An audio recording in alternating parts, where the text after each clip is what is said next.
Hello and welcome everyone to another episode of the Temple Mount podcast.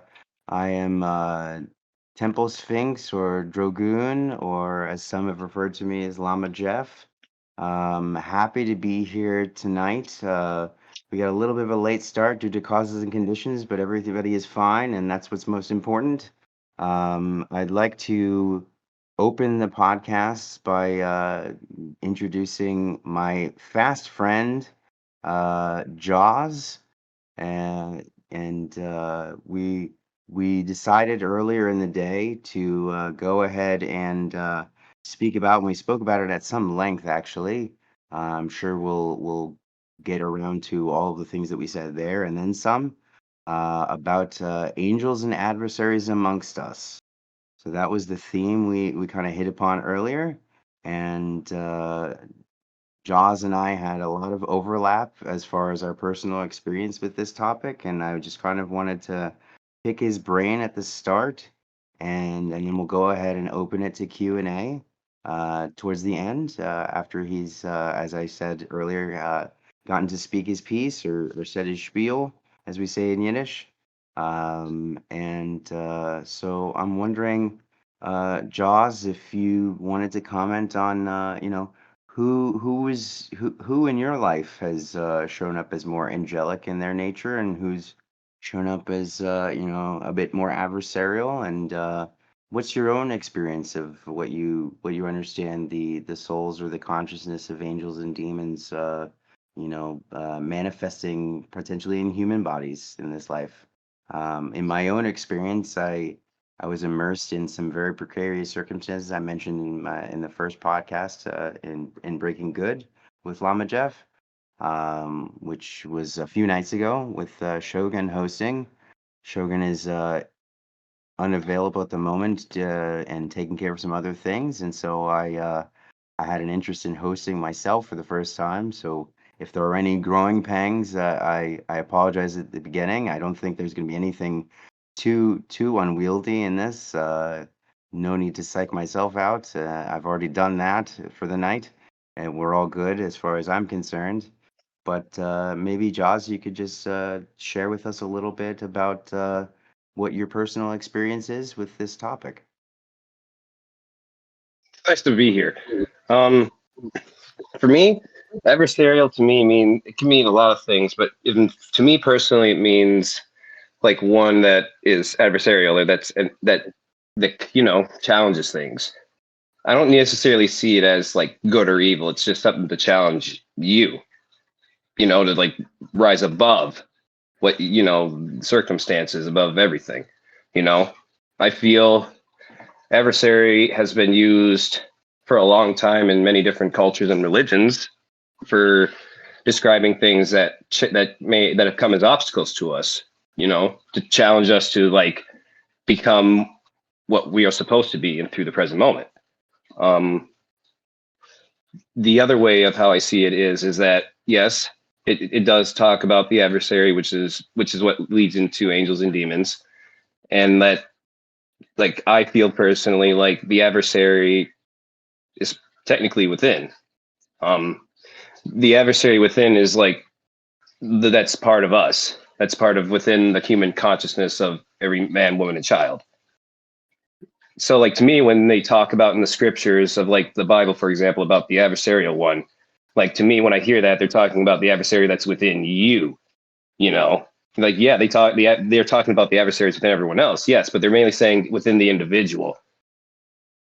And for me, I feel ego is technically, connected to adversary because the ego thinks. It doesn't really feel, in my experience. It tells you sometimes what you want to hear, what you don't, it tells you what you want to hear. And you don't, I'm trying to figure the word for it. I had it on the tip of my tongue there for a sec.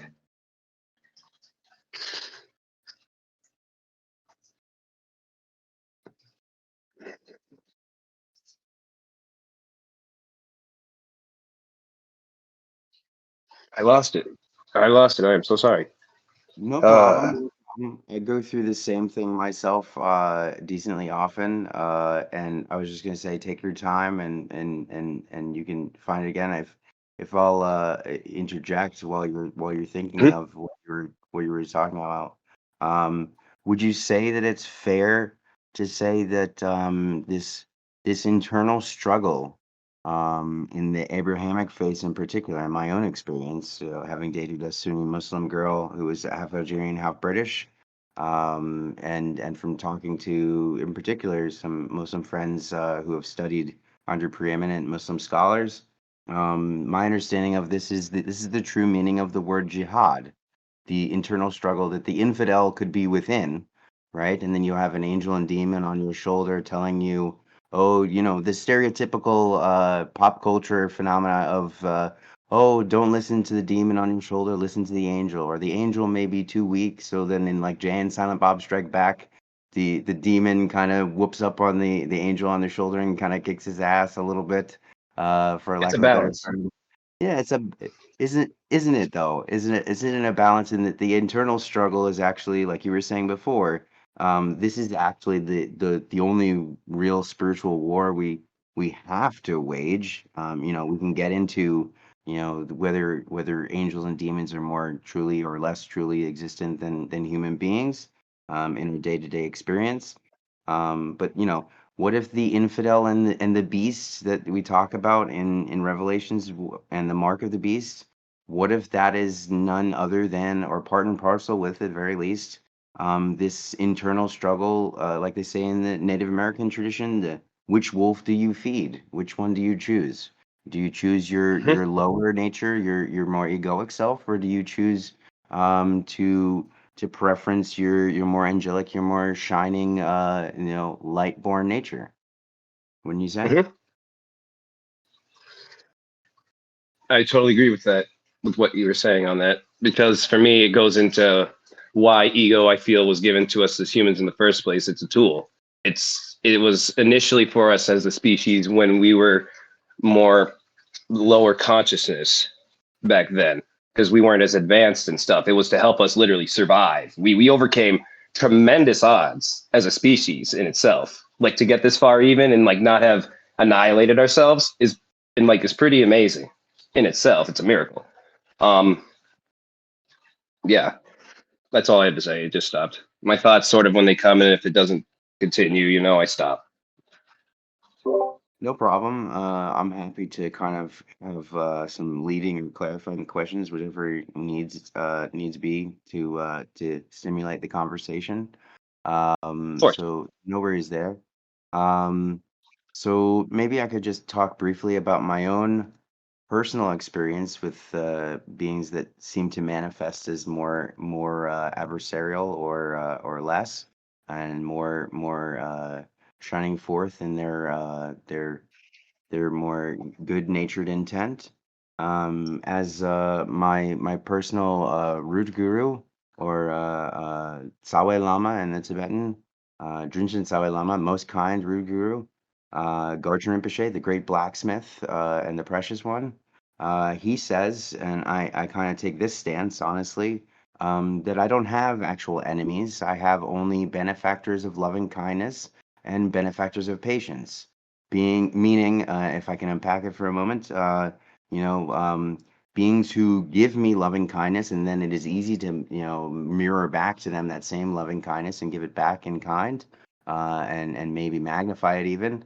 Or do they cause me to develop patience because they have presented me with something that is maybe unexpected, maybe something that engages in my hope and fear psychic complex, and kind of just gives you a fruitful ground to actually grow and get out of the comfort zone. So, we say in the Buddhist tradition, that whatever you plant as your karmic seed, you'll get back as karmic fruit. That you can't plant medicine and expect to get poison, and vice versa. And I would say that I would say that this is generally true. I think the only time you get past this, whatever you put out into the universe, that's what you get back, is if you become a sincere spiritual seeker and alchemist, and you're able to transmute these negative emotions, these afflictive emotions, as they say in our tradition, um, from venom into anti-venom. And for anyone who's familiar with snakes, and I'm sure you could speak on this at great length because you have a snake around your neck right at this very moment. Yep, You yep, pride and joy.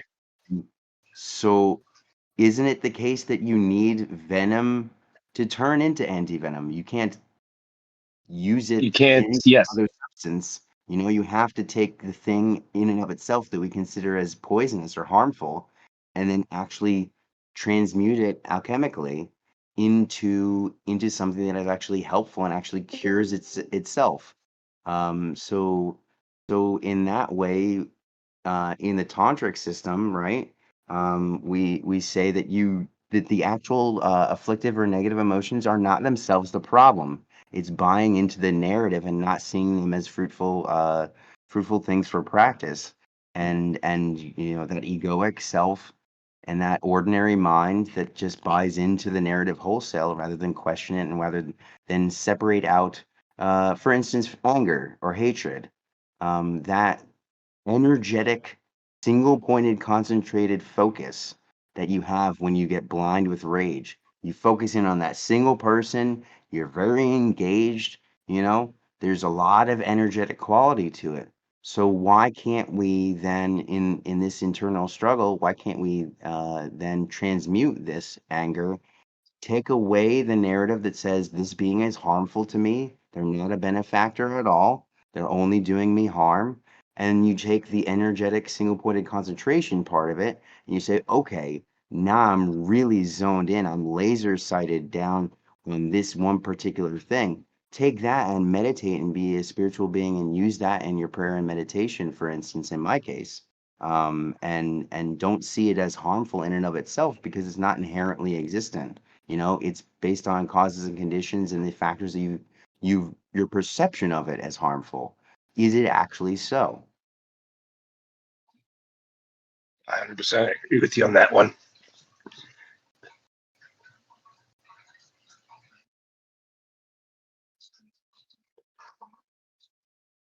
Hmm. Because like I had a couple of things came up for me when you talked about the venom. Because in certain, like say, certain Native American traditions, like they had, like they would to use rattlesnake venom and other venoms of different snakes to build up, you know, tolerance to it. And it literally, that's what came up for me when you said that, and it makes a lot of sense because it's in my personal belief and from experience, like talking to people about it and listening to people's anecdotals, is the human body is so capable of healing itself from a lot of like traumas and a lot of like stuff that gets put into its body. It can heal itself. A lot of people in common science, like, yes, there is a point where your body will not be able to sustain itself after you put it so much into it, but that, like, that's known as like the tipping point. If you are able to catch it before the tipping point and change, let's say, your diet or your style of living, if you're living too dangerously, you just live more homely, you know, and just, you know, take it easy. If you live too much at home, too shut in, maybe you need to go out more, you know, stuff like that.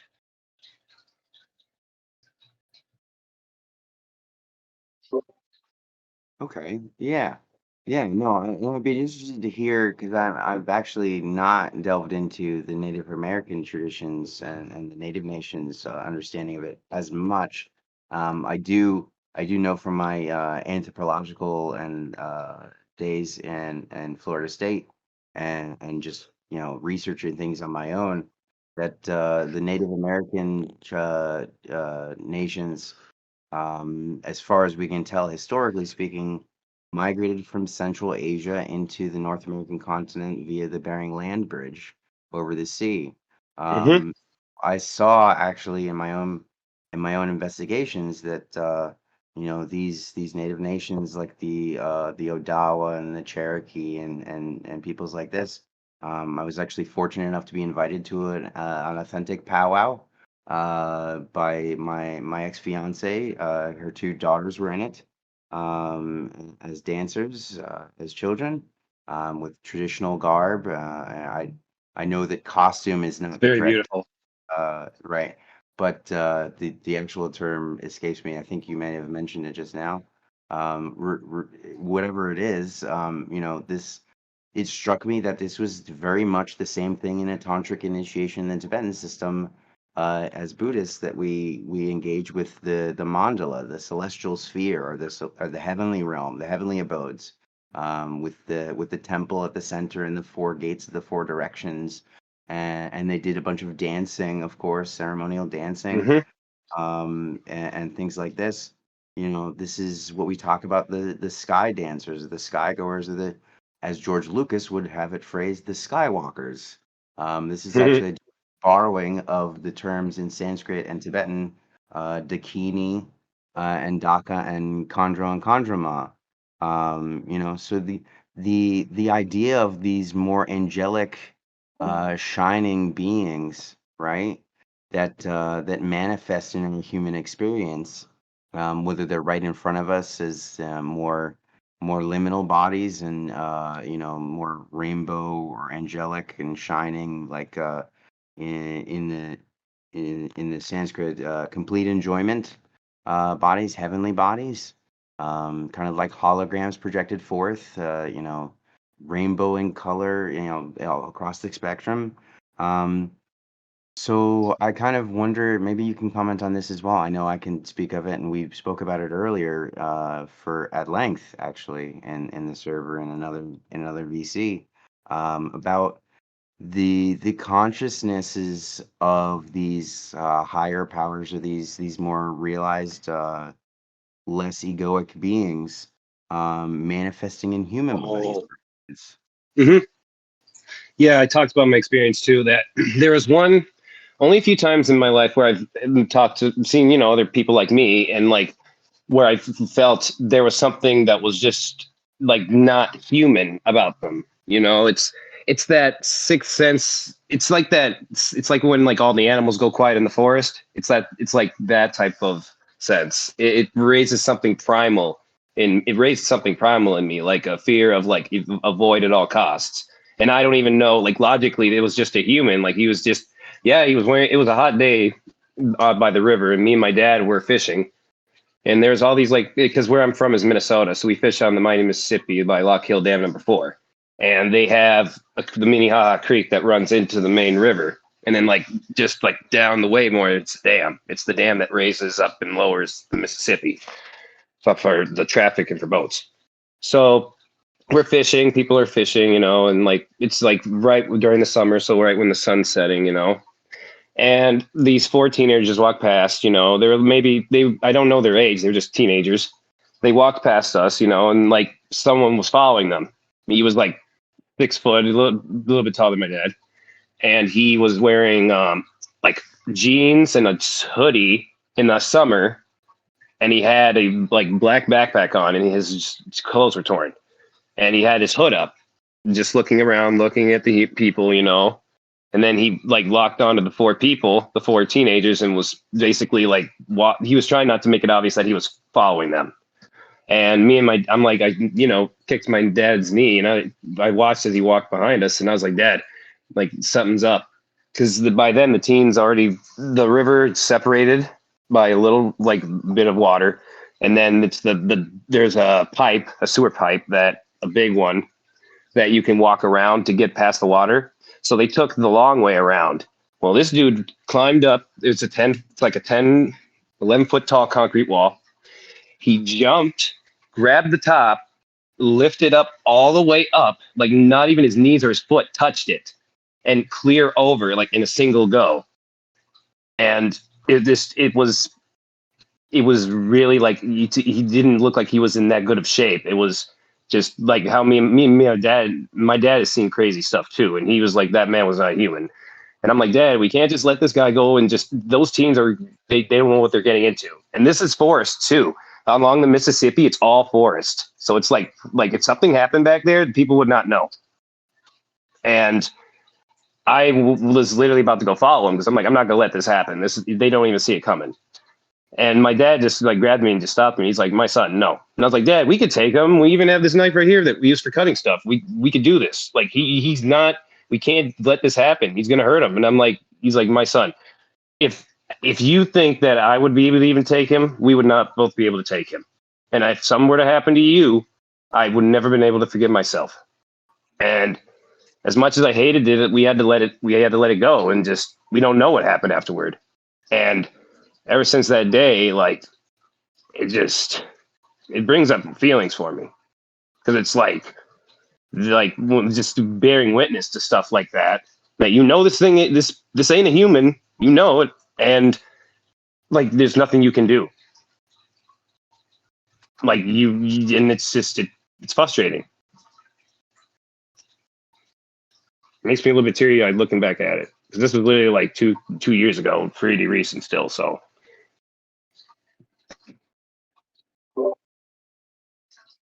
Well, certainly I would say, causes and conditions didn't seem to be ripe as far as your father and you were concerned, as far as being able to necessarily step in.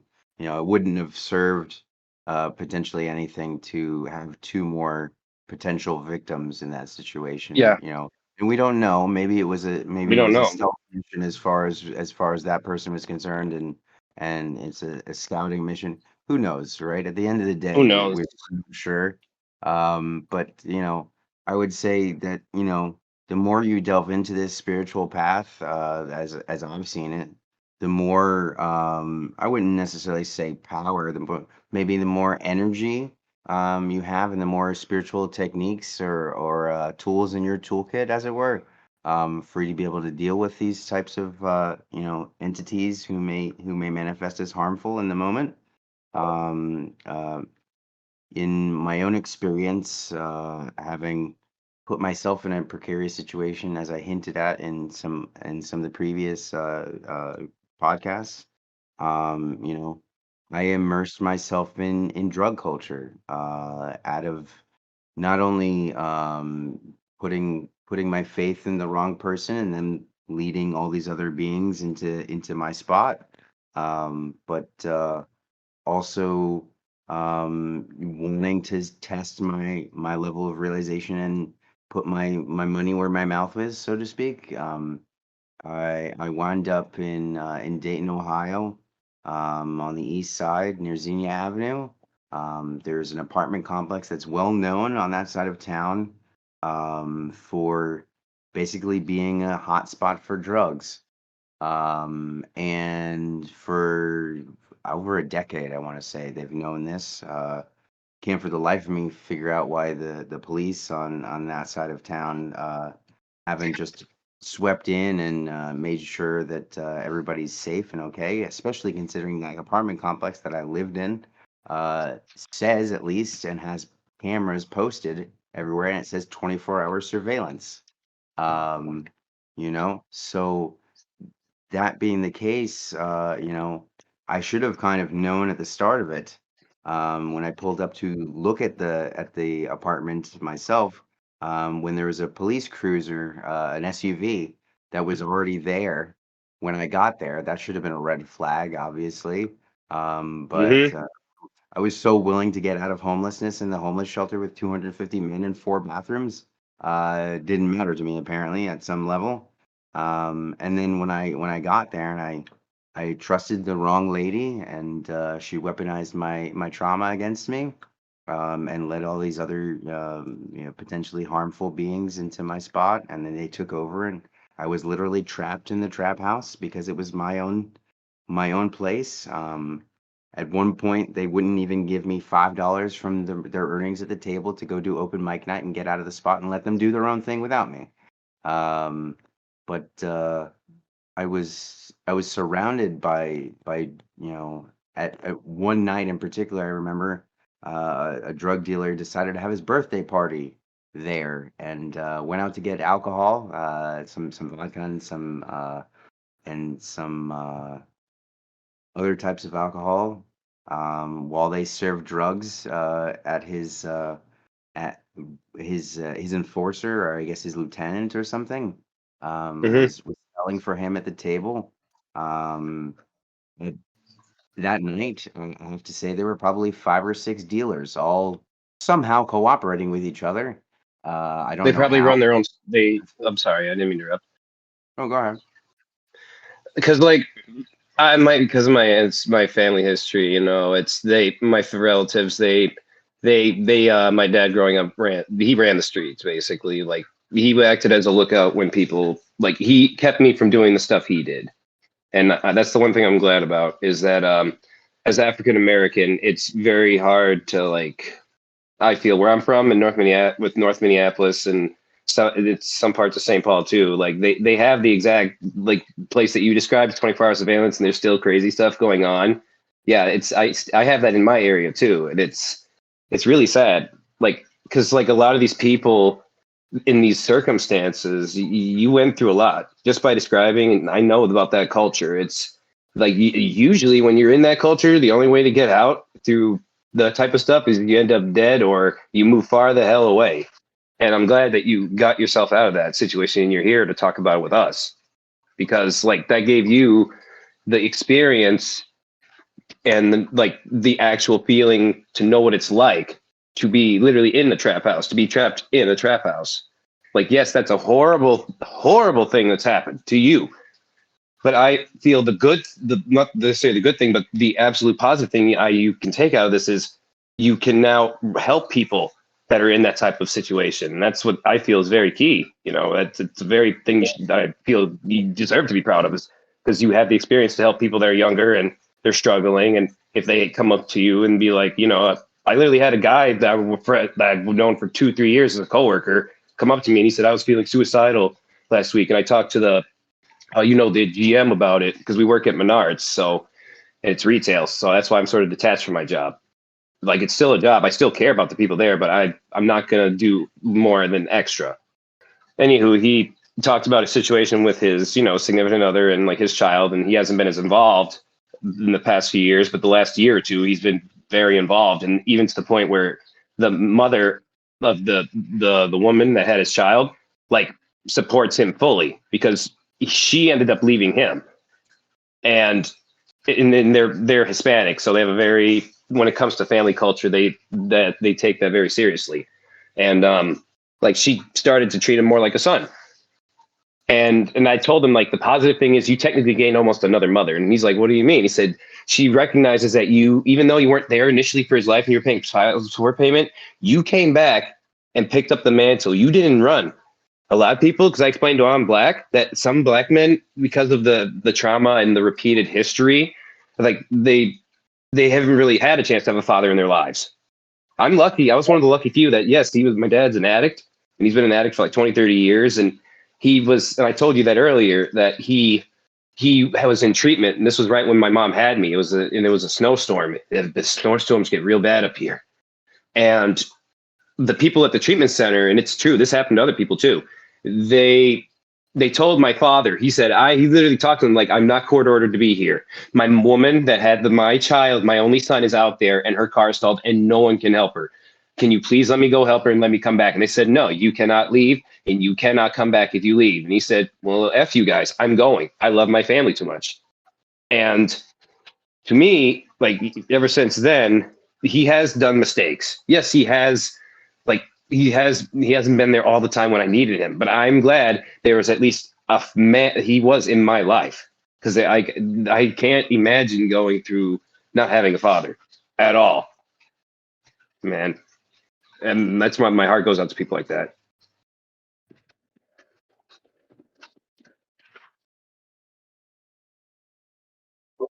Oh, I muted myself apparently. Funny. Good thing I know a few who correct my mistakes. Um, yeah, so when we were talking about that earlier, I mentioned also that I checked myself into a treatment center, and I have not been able to be in my daughter's life for various reasons, including mental and financial instability at the time, which I'm very grateful to have gotten past and let go of a lot of that trauma from my own upbringing, and not try to manifest that in my daughter's life. I've been separated from my wife of 10 years. Actually, we were together for closer to 12, married after we were together for maybe 6 to 8 months, and then separated for 10. So the vast majority of it. She comes from, ironically enough, a Mexican Catholic family, but identifies as Wiccan and pagan. Um, and uh, and so, she has the Catholicism as a background, but she doesn't identify with it so much, and considers herself, from what I remember from our first meeting, as a moon child, a daughter of the moon. And From my own experience with my father, back when he was still alive, in my younger days, the joke was constantly that we were not of this world, and therefore that the UFOs were coming back for us. And he framed this as a joke, but in reality, as I see it now, I think he may have been onto something in a matter of fashion, because I think some of us don't identify with a lot of these neurotic tendencies, or what the The pharmacological mainstream. tradition. Right. What the pharmacological tradition of medicine in this culture in the West would identify with mental illness. And I know that that's a common theme on this server, actually, that a lot of people have quote unquote suffered from mental disturbances and things like this. I kind of take a more broad-minded approach, having been, in my personal opinion, denigrated for being a different type of thinker, and someone that goes to the beat of my own drum as opposed to what society says. In tantric tradition, we say that there is power in transgression of societal norms. Just as transgressive acts themselves are considered part and parcel of tantric practice, because if you don't go with what society says you should do to be a contributing member, then you'll catch a lot of flack, right? Of course, people want you to be more normal and be like them, and project onto you a lot of the things that they don't want to acknowledge about themselves in the karmic mirror, because a lot of times they don't love themselves enough and they don't like who they see. Hmm. Um, this transgressive aspect of it, there is power in just that, because you're not doing what everyone says you should do. How dare you? Well, maybe you shouldn't.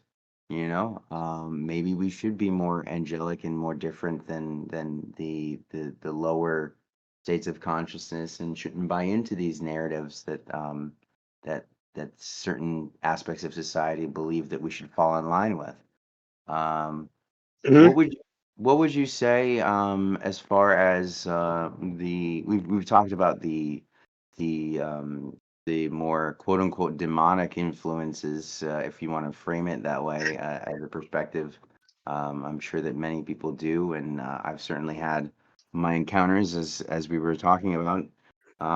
But What would you say about the more angelic beings among us, and beings of that nature? What about your own personal experience? We spoke about this at length earlier, as I've mentioned several Oh yes. times. What about beings that are not quite human as far as we understand them, but maybe have higher states of consciousness? Yes, we talked about that a bit. We talked about how I feel as we evolve as a species, animals are evolving with us. Like our pets, like certain animals, like even wild ones are evolving like we are as well. Like there's literally a bird species out there right now, and it's a type of crow that literally is going through its own stone age right now as we speak. So the more as we can evolve as a species ourselves, it's going to be mirrored in animals. It went into when I told you about eventually we're going to get to the point where you're going to be able to talk to your animal, but it's going to be like through thoughts telepathically. It's not going to be like because we talked about the experiment they did back in the I believe 60s or 70s with the dolphins. They tried to teach the dolphins to speak English like us, and they learned that you can't really do that. You can teach them to understand English, but you can't. You have to learn how to speak their language. It's a two-way street. And like I feel personally goes into why animals are even here. They're supposed to teach us, remind us of our origins, where we came from. They I feel, the heavenly powers to be, whatever like individual wants to call it, whatever. To me, it's all the same thing. Like they gave us these beautiful beings of life that are so precious.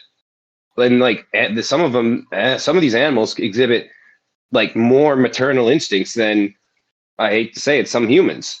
Like you have the example of a cephalopod. Like when I talked to you about what the giant octopus at the exhibit showed me, because where I live, it used to be called Underwater World, but now it's sea life. You can't even touch the animals anymore there. It's not allowed, and I understand why, because it hurts the animals, because a lot of the people were rough with them. But anywho, like the octopus, because when I was like 6, 7, and I looked at it, and it's just like, and I could hear it speak, because back then I was able. When you're a child, you're more receptive to things, and like when I'm looking back, I actually did have a conversation with that thing, and I just recently resurfaced for me because I had it blocked back in my mind, because it was like sort of traumatic for me at the time, because I didn't understand what he was showing me. But like the conversation went as this: like I'm watching it, and then he just literally just thinks like, why is it looking at me? Why are you looking at me? And I'm like, I could hear you, right? And I'm talking out loud. And the people walking by looked at me like, oh, he's just talking to it, because I'm a kid. They don't think about it. And the cephalopod's like, you can understand me? And I was like, yeah, I can. Loud and clear. And he's like, well, this is a first. And I was like, well, are you here willingly? Because I see you all caged up in here. Like, I know you could escape, but like, why are you still here? He said, oh, I chose to be here. And I'm like, really? So I'm like, yeah, out here, way what? Because like, he knows I studied a bit about them. And he was like, yeah, I chose to be here willingly. I let you guys capture me. And I'm like, oh, well, why are you here? He said, I'm here to like learn and observe and like share it with the rest of my kind, because they're all connected, like on a mind level. So I asked him like, okay, then like, he asked me like, why are you scared? And I'm like, well, I'm sort of afraid if I die, the world, what's going to happen to the world? What's going to happen to everything else? And he's like, I'll show you. And it showed me how this place, this isn't the first time we had civilization. It showed me like the rise and fall of like so many civilizations, and so advanced, like over and over again. Even after the earth was like nuked a couple times, it kept happening over and over. Like life flourished, and like this cycle repeated. And then like after I saw all that, because it was a lot, like images and everything. And after he showed me, he's like, it's okay. The world will keep turning and survive without you. So live your life. Go. And then I just basically walked out, just sort of ran off because it was so traumatic. But like, that's why like ever since then, I sort of had a deep connection with animals. Like even my own sensei, who I actually like, we actually confirmed for each other that he's technically he is like his incarnation. Well, he's not an incarnation. He's a connection to Mushimoto Musaki, and I'm one of his 5 rings. And because we confirmed that for each other. I even said the name, and I never heard of the name before I met him. And it just like it's a very intense bond. And I've had people on Discord and other places. They're like, "Oh, you worship him," and I'm like, "No, I don't." It's the bond between, because this was back in Japan and stuff, and like in Edo, where it was different back then. Like it was a different time, in that why I say we don't have to war anymore. We choose to war. It is always a choice, regardless of how people want to put it or how the ego wants us to tell us this. It is a choice. It's a choice to pull the trigger or not. It's literally, you should literally just drop it. Even when someone's about to shoot you, you can choose not to shoot them. Because it's like the whole reason why the cycle of violence keeps going is because we answer it with violence, I felt. That's why growing up, I identified with MLK a lot and how he spoke about things. I did a lot of research on him growing up, because how he spoke about like all the different colors of people, and how about the mountaintop, his famous speech. And that I wanted that same thing too. Like I want people to get along and stuff. I want people to be happy. I want everyone that comes my way to have a blessed life, regardless of how they are in the present moment. If they were mean to me, okay. I don't take it personal, because I do not know what they're going through. For all we know, they might have like stage 4 cancer or something. I don't know. I just can't assume. And that's the responsibilities of becoming more conscious. Is once you become conscious of things and you become more gifted, as you said earlier, I feel we're all gifted. It's just some are there. It's a process. It's not it's like ascension. It's a process. It could take time. It could take as quick as a minute for some, or it's for others their whole lifetime. That you cannot rush it. A lot of people try to focus and put a time on things when time doesn't matter, when it's going to keep going over and over again.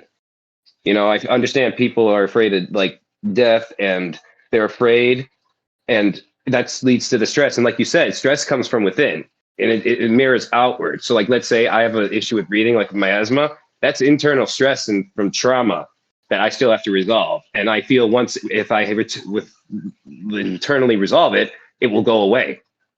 And I've met people before that they had asthma and it went away because they resolved their issues and stuff. It all, like you said, it's down to the inverse equation, which I mentioned earlier with you. One of the universal laws of the universe, how it communicates to us as humans, is mathematics. Like the circle is God's shape and the square is the shape of man. Because like you could see the spiral of a galaxy at the bottom of a pine cone. You could see the spiral of a galaxy in a ski cone, in a conch shell. You can see so many like shapes and sizes. It's so amazing.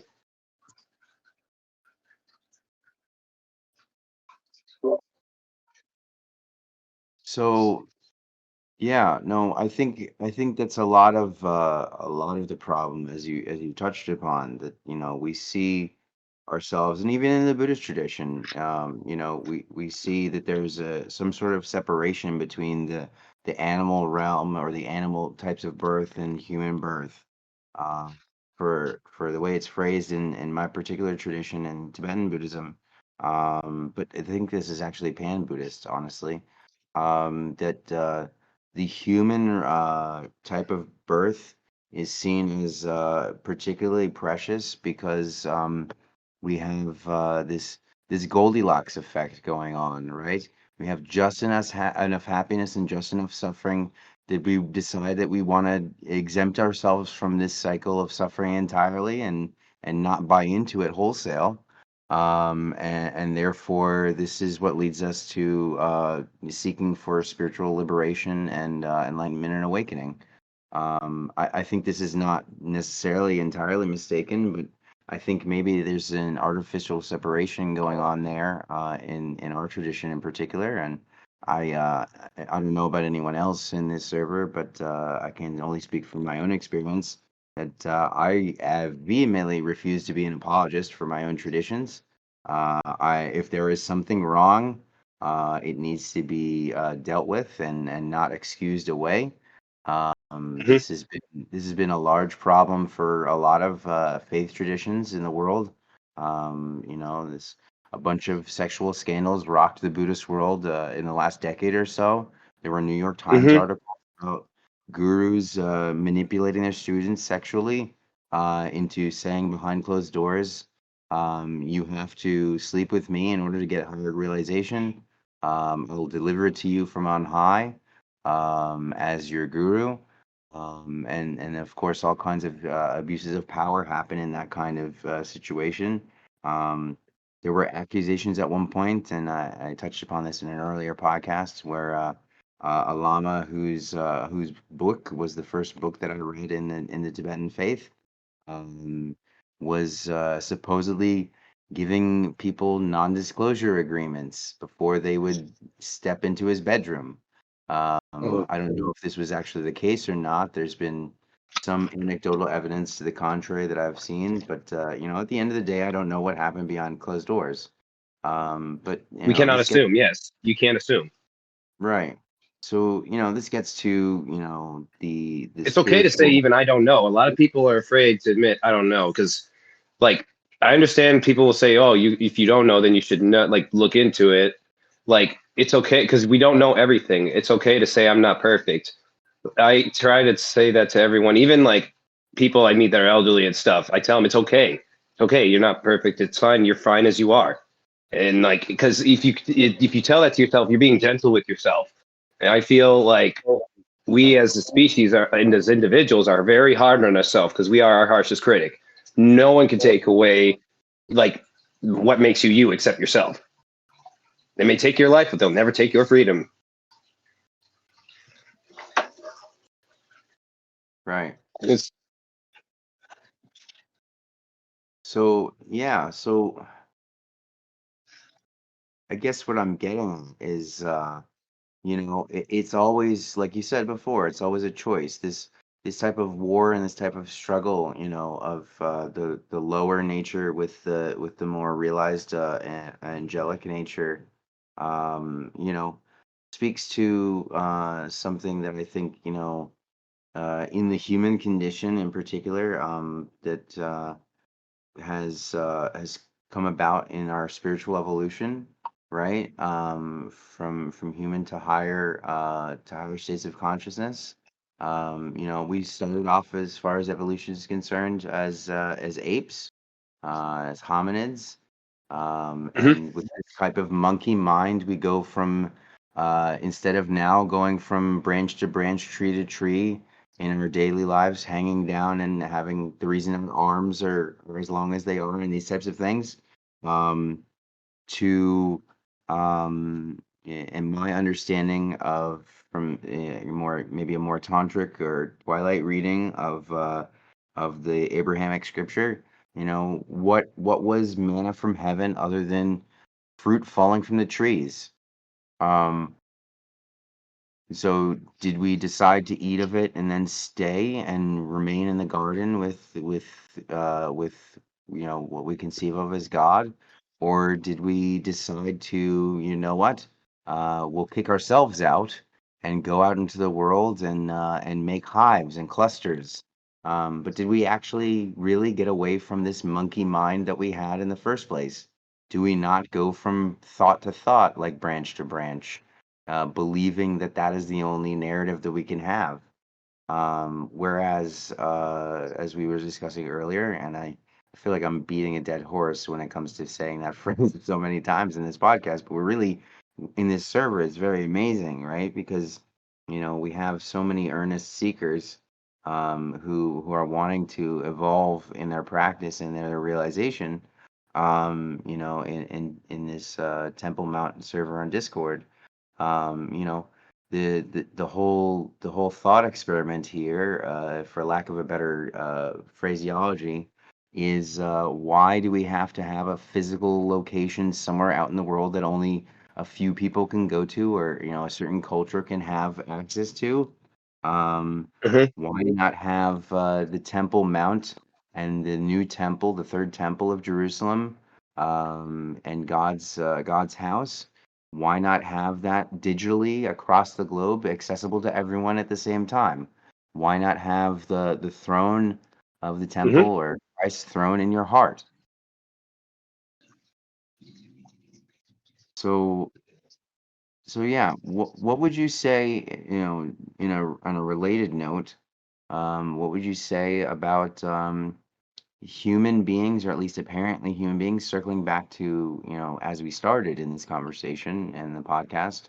Um, Yep. what would you say about angelic beings becoming human, or humans evolving to an angelic type state and then coming back down into the world and not renouncing the renunciation in that particular case, right? Mhm. But the beings who evolve past this beast-like or ape-like qualities and of consciousness, and then being more realized beings and being more in concert with the divine. What would you say about that, sir?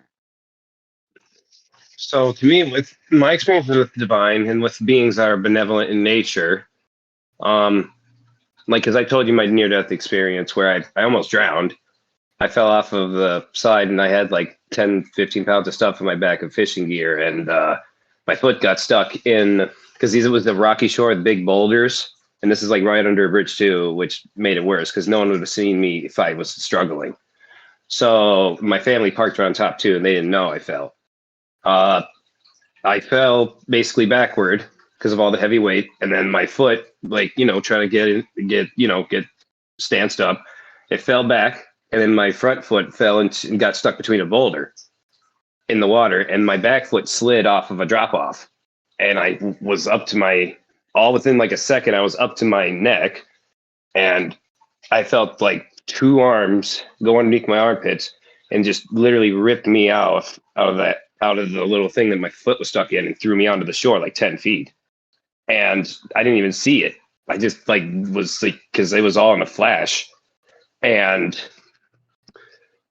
like, and I lost my shoe, but I'm just glad I didn't lose my foot. But after that, I just knew then that like there is the divine, there is a holy someone out there looking for me. You know, there's for all of us in as individuals, we all have our own like guardians that look out for us.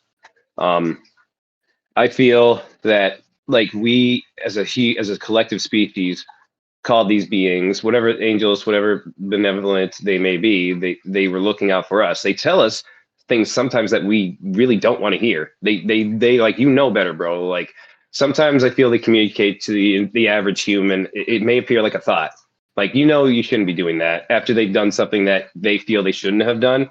Some say that's your higher self talking about it, and yeah, I do agree to an extent because due to the inverse equation, the inverse law, like within leads outward. That's what the inverse equation means on like even in the mathematical level. Uh, to me, when people talk about their like guardians or the beings that they follow and like that they identify with, if that's how they feel about it, then I'm totally for it. It's not my way to determine what their path is.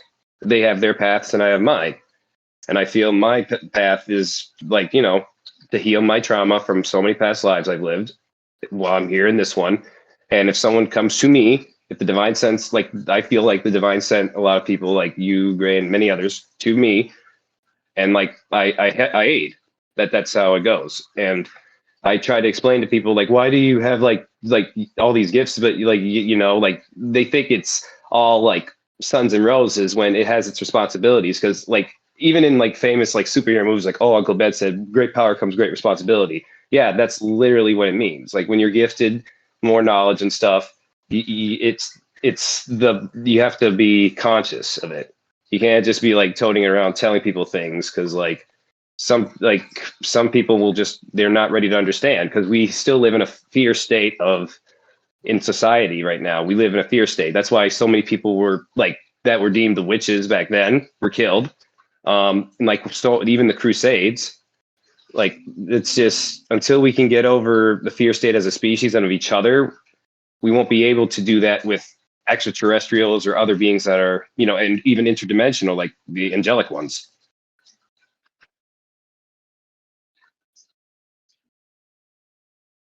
Yeah, no, I definitely get what you're saying. And yeah, it's it's very trippy in one sense, that these cultures across the globe and part of this living breathing organism we could call in the scientific model the biosphere, or as most of us in the zeitgeist in the cultural consciousness, especially in the West, call Mother Nature, the goddess of the earth in the Buddhist tradition, we would say, or the Devi of the earth. Devi, for those who and Deva, for those who don't know, as far as the Hindu and the Buddhist traditions, these are the shining ones, is a direct translation. This often is translated as God and Goddess. As far as getting it into English, uh, this is where we get the cognate from the word for the word divine. Those who are more shining in the light, rather than immersed in darkness. And of course, I don't mean that in a skin tone sense, because that is how the Lord made us, as it were. I think it's a very short-sighted mistake to think that just because someone's color palette, as was phrased in last night's episode of Genesis, what was it, Realms of Tyranoth, we're doing as a D&D type campaign. I actually kind of just inserted my own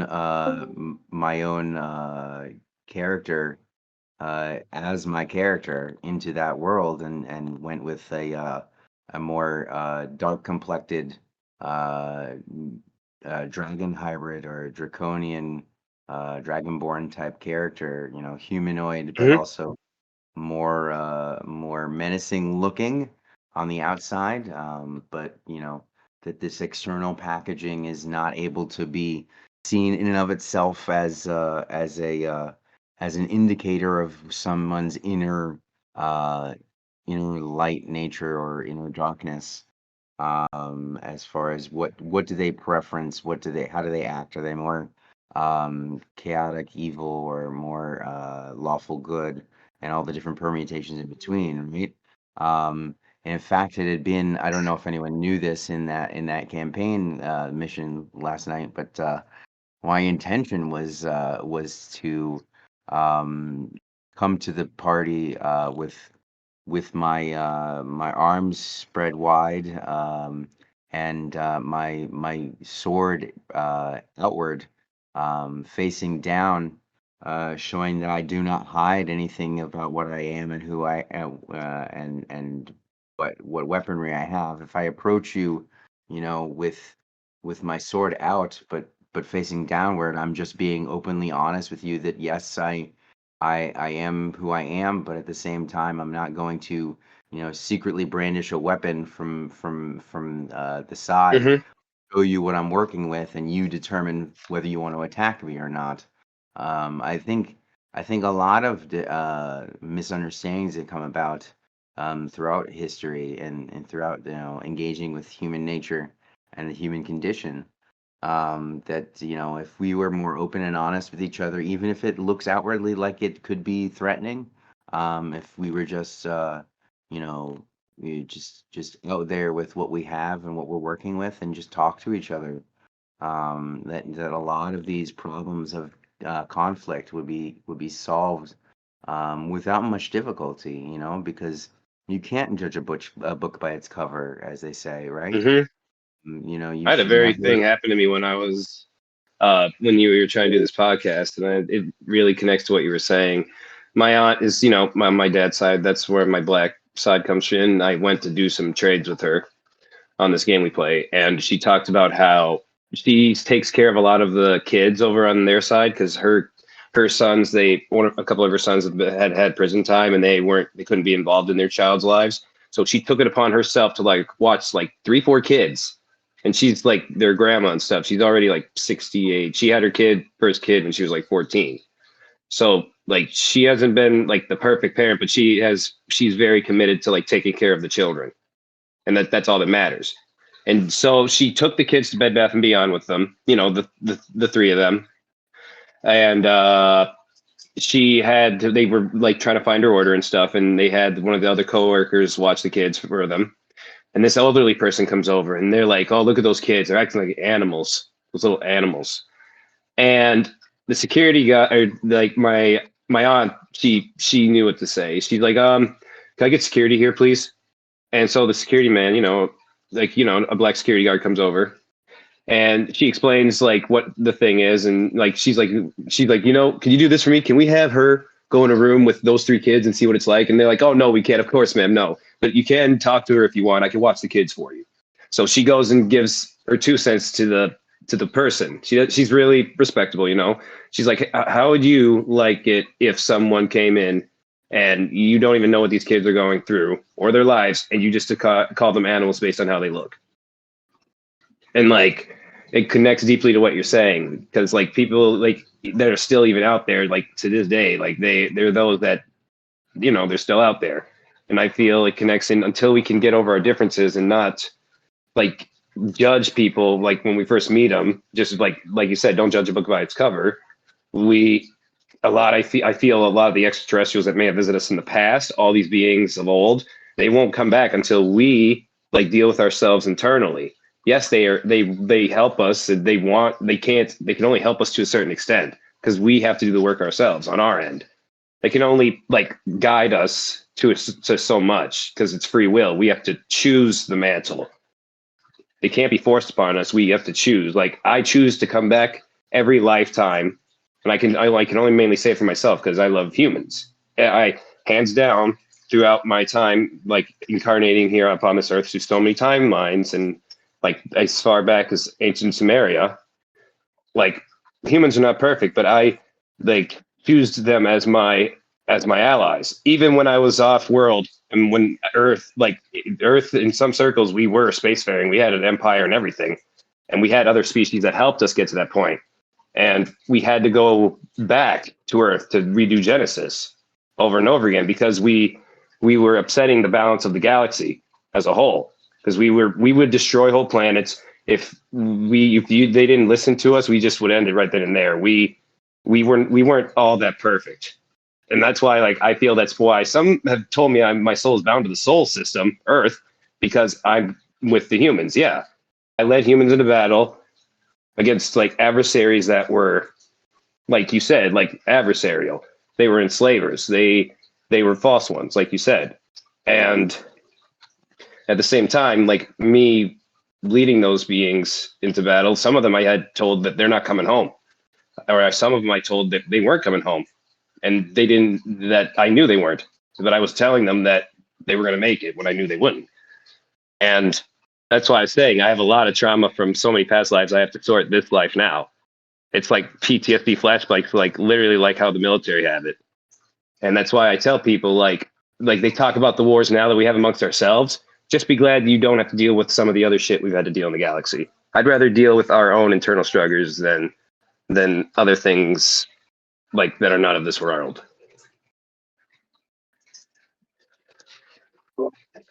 So on that note, I wonder if maybe we could talk about, as we did, or we lightly touched upon in the podcast about the Nagas and these different types of spirit beings that we acknowledge in the Buddhist and Hindu traditions, which are obviously not only located in the Indic subcontinent, but these other types of beings that are maybe higher life forms that then have children, which we perceive as lower life forms, but maybe are just evolving like us consciously, after a fashion, like you mentioned about the octopod, and how they could communicate, telepathically, basically, because of the way their consciousness is set up.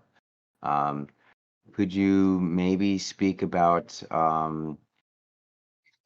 these types of, The snake, the energy of the snake, I feel is the best way I could say it in my experience because the energy of the snake is connected to even your kundalini.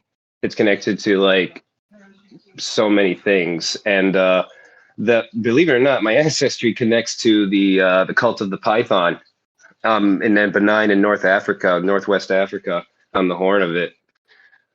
They have a temple there, and it's called the Temple of the Python, and they have like 20 to 25 pythons that live there, like that get 6-7 feet long, and that's the biggest ball pythons get. They're known as like royal pythons because the king in that area, like couple hundred years ago, he was literally saved from being found by soldiers from ball pythons. They hit him, and when he hid in the forest. So in memory of that, he created this like temple. And like the culture of the land, like back then, before before European settlers came, if you killed a ball python and they found out about it, they would kill you, because that was the ball python, the royal python, was seen as a totem animal of Obatala, of Dan, which is surprisingly the same energy or same being the rainbow serpent Dan talked about in Australia. Obatala is part of the Yoruba connection. It's called Skyfather. He was the being that, crafted humans. He was crafting humans out of the clay and stuff. He had a brother too. They're very similar to the pantheon of Yoruba is very similar to Christianity Godhead, and why it's so prevalent in like a lot of South American countries and a lot of and still in Africa as well. The serpent part of it, it's pretty interesting because, like you said, Nagas were seen as, that it's the Nagas traditionally they would be a nag for male Nagas, and Nagaina was for female Nagas. And like the energy of the Naga, like it was connected with water, like water. In the East, dragons were connected with water energy. It also connects to my own personal theory why I feel we see a lot of aquatic phenomena of aquatic life forms that quickly as they appear, disappear like at the drop of a hat. It's because maybe they're not entirely physical like us. It's all energy because the theory goes water, still water in cold water, like the latter two lines around Loch Ness and Lake Champlain, a lot of the ones that had like reports of weird creatures and phenomena, they're all along the same ladder lines. Other than that, the still cold water holds a lot more energy in it than like running water because running water erases energy. That's why like the old term, oh, when a vampire chases you, run across the bridge because the running water would literally destroy its energy. Um, the issue with that though is with cold water. That's why with drownings, it's recommended you don't swim in the lake for a year, maybe even more, especially because the energy of that death is still in the lake, and that could still affect you, people that like hop in it and stuff like that. Um, but it's sort of why it connects into why I feel, like you said with Nogs and stuff, I feel they're energy based because if they're energy based, that would explain why they're able to go into the lake and manifest, and then they just go back under the waves because they merge with it again and stuff. They're not like based on our molecular structure like us. I feel.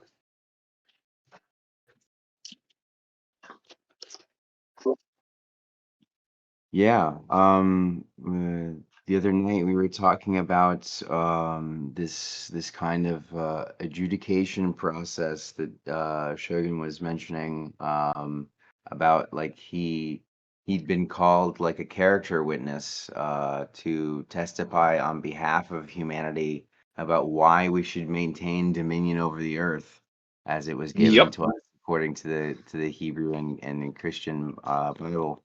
And we got into a very interesting discussion all the way around about who is representing whom and who could be called as a character witness, and whether or not they would actually defend their own species or whether they would feel more in concert with the other more animal life forms that are seen as the children, like the Nagas, in my understanding and what we came to in a certain amount of agreement with, that these would be, you know, um, Nagas or serpent spirits that then were the children of the Draconians. That if the dragon-like species that maybe is represented as flying in so many different instances, where maybe these other higher type of life forms or gods of the Nagas, hydras or dragons, that were more advanced than even their children. But then, um, then and the thought occurs to me in that framework, then maybe each species or each different anthropological anthropomorphic rather species, and these other animal species would be kind of like the children of in the Nagas case, the children of the Draconians, that maybe came from another world system. Maybe the region that we depict them as flying, whether with wings or hovering, like in the East Asian Mm-hmm. tradition, and the Central Asian tradition. We say that the dragon's roar is what thunder is, and that maybe these are beings that come from not of this world, that then have visited us and contributed their own genetic code to the equation in this biosphere, um, Yep. and that's maybe the adversarial portion of the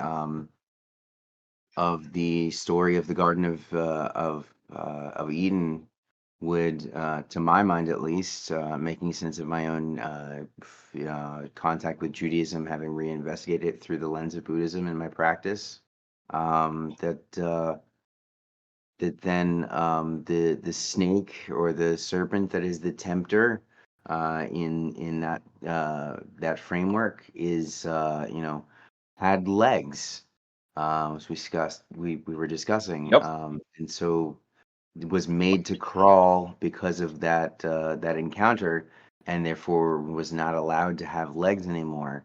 And I believe we went into it in some depth, actually, and we don't have to necessarily go there entirely. This is the podcast with me, whether I'm hosting or whether I'm the main interviewee or what have you, or if I just teach from the spiritual tradition I've been initiated into so many and umpteenth times, um, that maybe each of these different cultures, these vast cultures that are from prior evolutionary tracks, even on the as historically and prehistorically and scientifically, that maybe each one of these races, as we would say in D&D, um, has to have its own Christ figure that then helps, their gods have to incarnate as Mhm. more bestial forms to then teach their children that they're going astray and that they are sacrificing their own welfare for the sake of these faulty narratives. Um, Yeah. what would I you wanted say to about? get real quick on the Dominion thing when you said that. Like, Yeah, when the Dominion thing with humans, why we were tasked with Earth is, and even then, there's a reason why there was a lot of beings that were extraterrestrial. There's some out there that actually still fear us because of the trauma we caused upon the galactic scale. They don't want us to be spacefaring ever again, and they have actively tried to interfere with that. I feel throughout humans' history, like in so many ways. The good extraterrestrials I felt didn't like experiment on us. They left us alone as we are, and they took the approach of not interfering with us as much as possible. They only intervene when absolutely necessary, like if the world's about to end, like truly end all at once. The bad ones, they gave us weapons. They taught us how to use nukes. They taught us how to kill. I feel, and like that they like, yes, it could be seen as they're trying to defend ourselves, but there's ulterior motives. Like I feel if they because they talked about beings that they are adopted. I feel it's all the same thing. Demons and those malevolent negative entities, I feel they're the same thing. They are not, they do not align with the collective plan for humanity. They go against it. They don't believe in humans anymore. They forsake humanity, while the ones that are divine did not forsake us. As like so many of the light, like Jesus Christ, Mahagami, MLK, all those that were beings of light, they would not be forsake us. And I feel as we get more along in the years, you're going to start seeing more people like MLK and them resurface because they're not showing themselves, because it goes back to us right now in a fear state. Like you could look at the Ukrainian war, you could look at what's going on in Gaza right now. That's all a fear state. And I'm like, that's why like it's very key that we learn to not be afraid of something that's different from us, and I do agree with the Dominion thing to an extent, because like there's a reason why Earth is like so important across the dimensions, across timelines. There's always an Earth, and why it's so pivotal. I don't know even the full reason myself, but based on like evidence that we keep coming back here for Genesis, um, it's very important.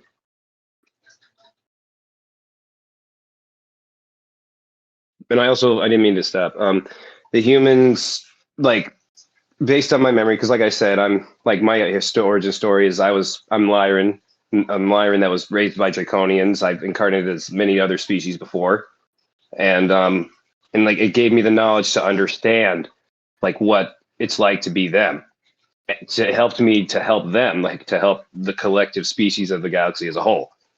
And it's why I don't say these things often to people unless they've known me for a few years, or they say like something along the lines like certain keywords like, oh, have you heard of the Galactic Federation of Light, or other like terms that I wouldn't understand, like that's out of the norm, that will like, or signs that they tell me that like I'm with you, because like it's all basically signs that it's okay to talk about it with this person because they're open to it. I don't openly discuss things. Even when I'm at work, I've only had a few spiritual discussions, and I've met Buddhist monks even And I even told my buddy at work, my boss who has a temper, we had a nun that we cut 120 blinds for. I cut them all. Full woods. You have to go do each one like 10 minutes a blind. So like the whole shift I was spent cutting it because no one else wanted to do it. And this was for the nuns, for all the women there. And like for Sister Patricia, I call him Sister Patricia even at work. And like even my boss looked at me funny because I said we take care of the nuns. You understand? And he's like, what are you talking about here? I said, listen, like I'm talking to you real talk. We take care of them from now on, okay? Because I do not want to like incur the wrath, because I respect in my tradition. It doesn't matter what belief system you believe in. If you are a being of any cloth, you have automatic respect for me because you're taking upon the mantle yourself that so many few will not do. Like that goes to like that goes to like to any person, shaman, priest, whatever you call it, is a person that is more spiritually inclined than the average individual. But I feel technically we're all spiritually inclined. It doesn't matter, honestly, because like spirituality is an individual path. I feel like, yes, it's going to be a lonely path, but you'll find people along the way that were like meant for you there, because I feel we agreed upon it in the past. Came back here.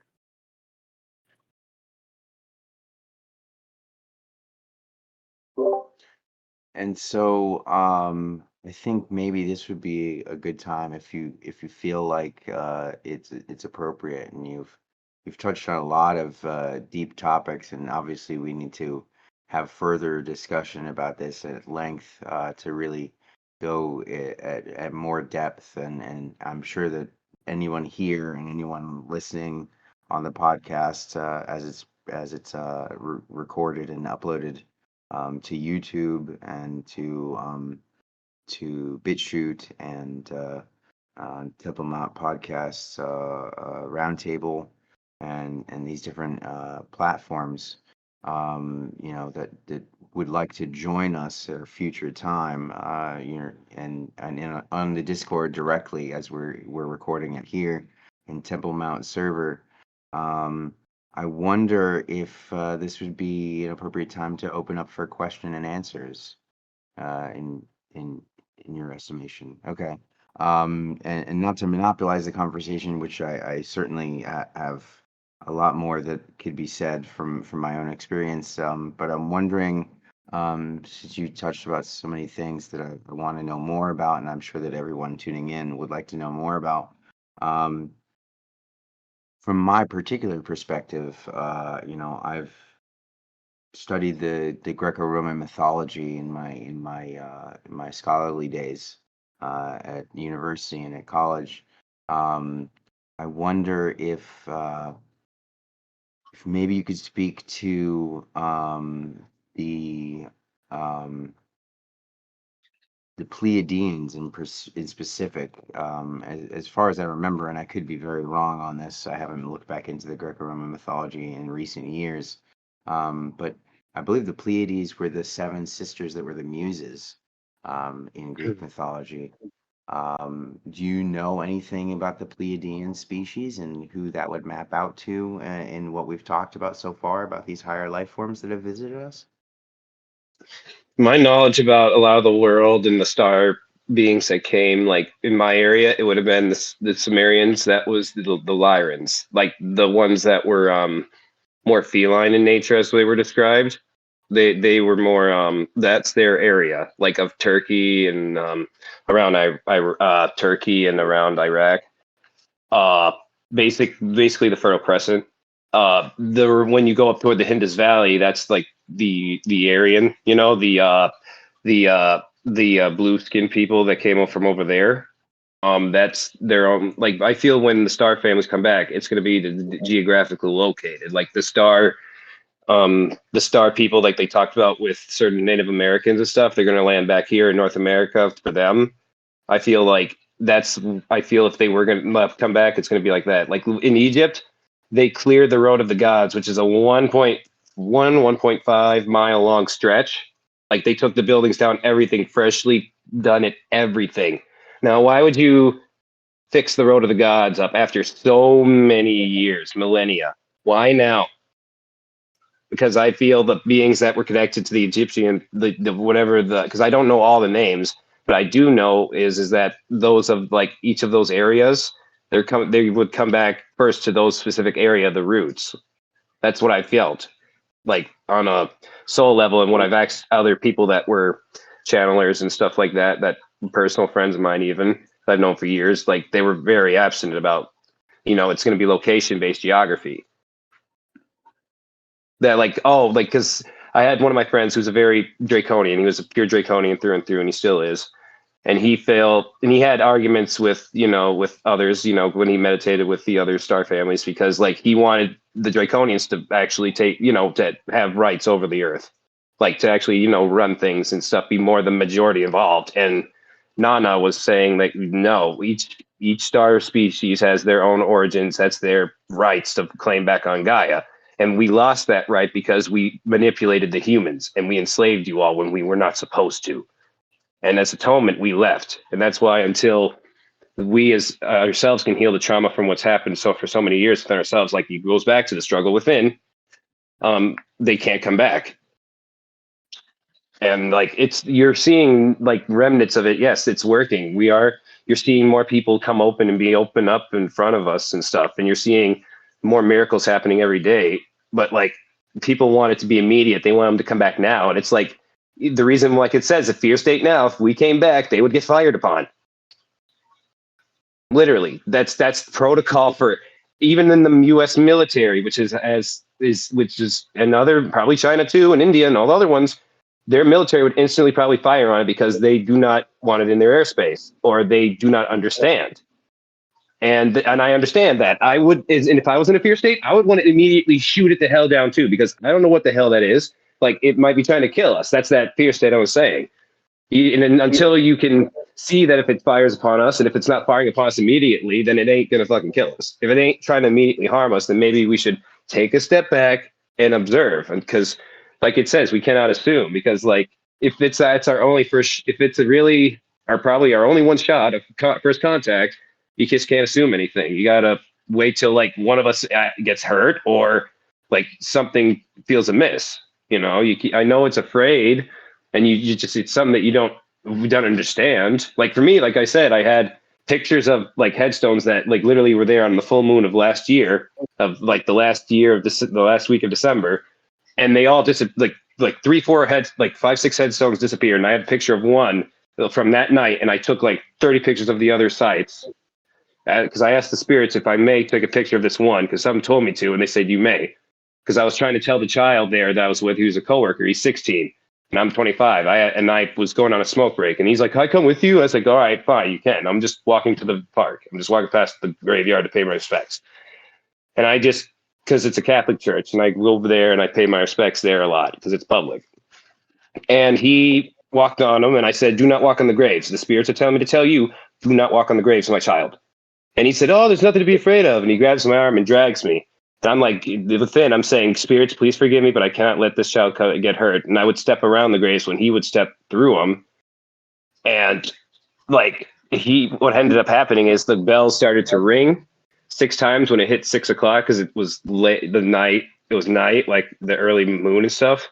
6 times softly, and then 6 times inhumanely hard, like something inhumanely was pulling it. And the child was next to me was saying, "I see people moving in shadows and stuff." And I look over and I could see outlines, because my sight is not as good as it used to be, because I'm older now and I lost a lot of my innerness, my inner child when I was younger.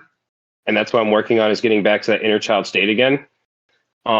He saw the beings, like I can only see outlines and stuff. He saw in his beings, like I acknowledged they were there. Like there was beings around the headstones watching us, like peeking their heads out and stuff. But there was also the guardians there, the people that were souls there. The original founders, their souls were still there, acting as the guardians of the graveyard, doing their job, manning their posts, because no one told them to leave yet, because they're still there. They didn't move on. So I took the child's like, "I want to go, I want to leave." And I said, "Yeah, it's about that time. It's almost, my break time's over. Come on, bro. I've been telling you we should have left. Come on, my child." And then when we were like halfway out, he got shoved in front of me. He didn't trip. He got shoved because we were walking side by side. And I immediately told him, "Just let's get off the property," being an adult about it, because I'm being calm and collected, went in with it. And I'm terrified as hell.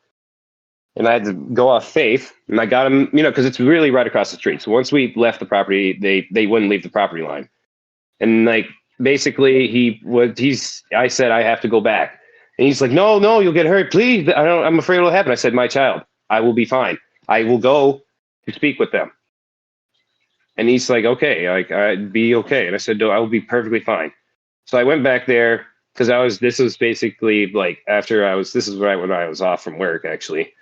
I went back there and I went and knelt in front of because it's you walk into the parking lot and go around the main part of the church and it's right there. I basically sat in front, knelt and just prayed for like an hour and a half, 2 hours. And like, I saw some weird phenomena as I was doing that.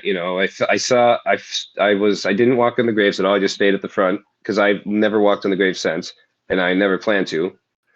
And I just observed my surroundings and felt, was just praying that they forgive the child for he did not know better, and that that I will not, if I asked that if I have to, I will not come back here. And they said I'm still allowed to, and that like he is not. And if he comes back here of his own free will, that's on him. I did my part, being, the bigger brother, the one that's a responsible one. And basically they like just said, like, thank you. And I actually spoke to one of the beings there. I looked at the name and I saw his soul there, like a being of light. It's still like completely his whole being is made of light, like an essence, like it's an outline. And I said, like, it's okay, you can go. And he looked at me, he said, thank you. And he literally just, dissipated. He returned back to the divine. And a lot of beings of light are still like doing their job because they haven't been told they can move on. I asked my sensei even about this, Oji. He's literally named Oji on Discord. And he's like, you basically helped bring him to the light. You did well. Because I told him, like, he said, be the bigger brother and stuff. And he helped me with the situation. And I felt him there the whole time with me. Because me and him are literally where if I even not even need words, like I already know, like at the drop of a hat, what he would do, or if he's talking to me or not, because I know him that well. And like even the other dude was like, yeah, I feel your friend. You said his name's Ozi? I said, yep, that's my buddy. He said, yeah, I saw him sitting on a lotus flower and stuff. I said, yep, that's him. Because before I met the child, we did exercise and he actually showed up to me as a guy sitting on a lotus flower. And I called him a Buddha. He said, I'm no Buddha. I'm not. He's still like he by his definition lives in fourth density, and I understand he's not bound by what some would say the matrical standards. Like where you have to do the 9 to 5 job and stuff. He actually he does stocks and stuff, and he's like really well off, and he's still working on trying to hit the 1 mil mark. And like he used to do IT and stuff, and then he now uses like all these gifts and everything for AI. Like he even uses AI tech to tell him what stocks are going to pop off next and predict it. And what he told me was his next plan is that he wants to learn this method to give to other people to actually have them like may become their own, like make money with the least amount of effort. And he even talked about earlier with your whole like people with starving and stuff. I asked him that. I said, my sensei, my guy, what do you feel would help with world hunger? He said, plant fruit trees. Like that's so simple. Why you see so many people that don't plant fruit trees? Like in the cities and stuff, there'd be so many fruit that you could just eat it and like right out the drop of a hat and you wouldn't starve. And because he talked about the yield that it would take for like beasts of burden, like cows and pigs, it takes more energy to get the meat on a cow than it is to grow a bunch of like fruits and vegetables and stuff like that. It literally does. Like on a mathematical level, it does. And like, yeah, that's all I just wanted to say.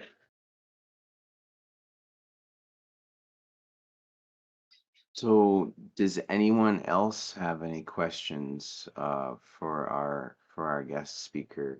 I've definitely asked quite a few of my own questions throughout the podcast, Mm-hmm. and I'd like to see if any of our people in the VC would like to step in and pick the brain of the person in front of us who has some definite knowledge, in my opinion, of these types of things that get talked about maybe more often here in this server, but might not be something that has been touched upon in their own lives if they're tuning in from outside of this Discord server. Anybody else want to take a crack at it and see what comes out of the equation if they get involved? I have a couple questions for Jaws.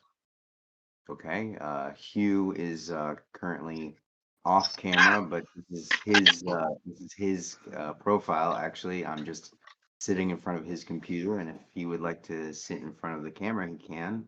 Otherwise, just understand it's not me monopolizing the conversation now. It's my roommate sitting next to me. And you're doing a wondrous job. Thank you. I appreciate Okay. it. I think Jaws is doing a lot of the heavy lifting, but go ahead. Okay, It's so part of have my you, purpose. so Jaws, have you heard of have you seen the movie, what's it called? The Return, or I think it's called The Return, or not The Return, what's it called? Can you give me like a description of what the main characters are doing? Because I've seen a lot of media. My memory is triggered by like Have you words and seen stuff. have you seen the movie? Because in the movie, the aliens would their knees would go inverted so that what bends would be on the outside instead of the inside. I was wondering if when you saw that hooded figure at the lake, that in that memory, did In the river, their yep. By the did river, their yep. did their knees invert? Because you said they jumped very high, and then the aliens in the movie jumped very high too, but their knees inverted. He, it was like almost superhuman because this dude was thin like a twig. It would have like it looked like he barely had any muscle on him. Like yeah, there's people that are like barely any muscle on him, could be really strong, but it would be effort because he had a backpack on too, and it was a heavy one. It was full. So like that's how I felt that he was superhuman or that he was not human. Me and my dad just saw that right away because we've seen people that are athletic can do stuff. We've seen so because we are into athletics too. I used to play lineman in high school with in varsity and stuff because I used to be heavier. I used to be 240 and now I'm like 160. Did you see his knees reverse though before he jumped, or I did he just they were jump? just they didn't reverse at all. He just did it all in one go. Like no knees touching, no like tucking in. He just did it all in one go. Oh, okay, it's the normal knees. Yep. Thank you. Is that all you wanted to ask? Yep. Okay, interesting.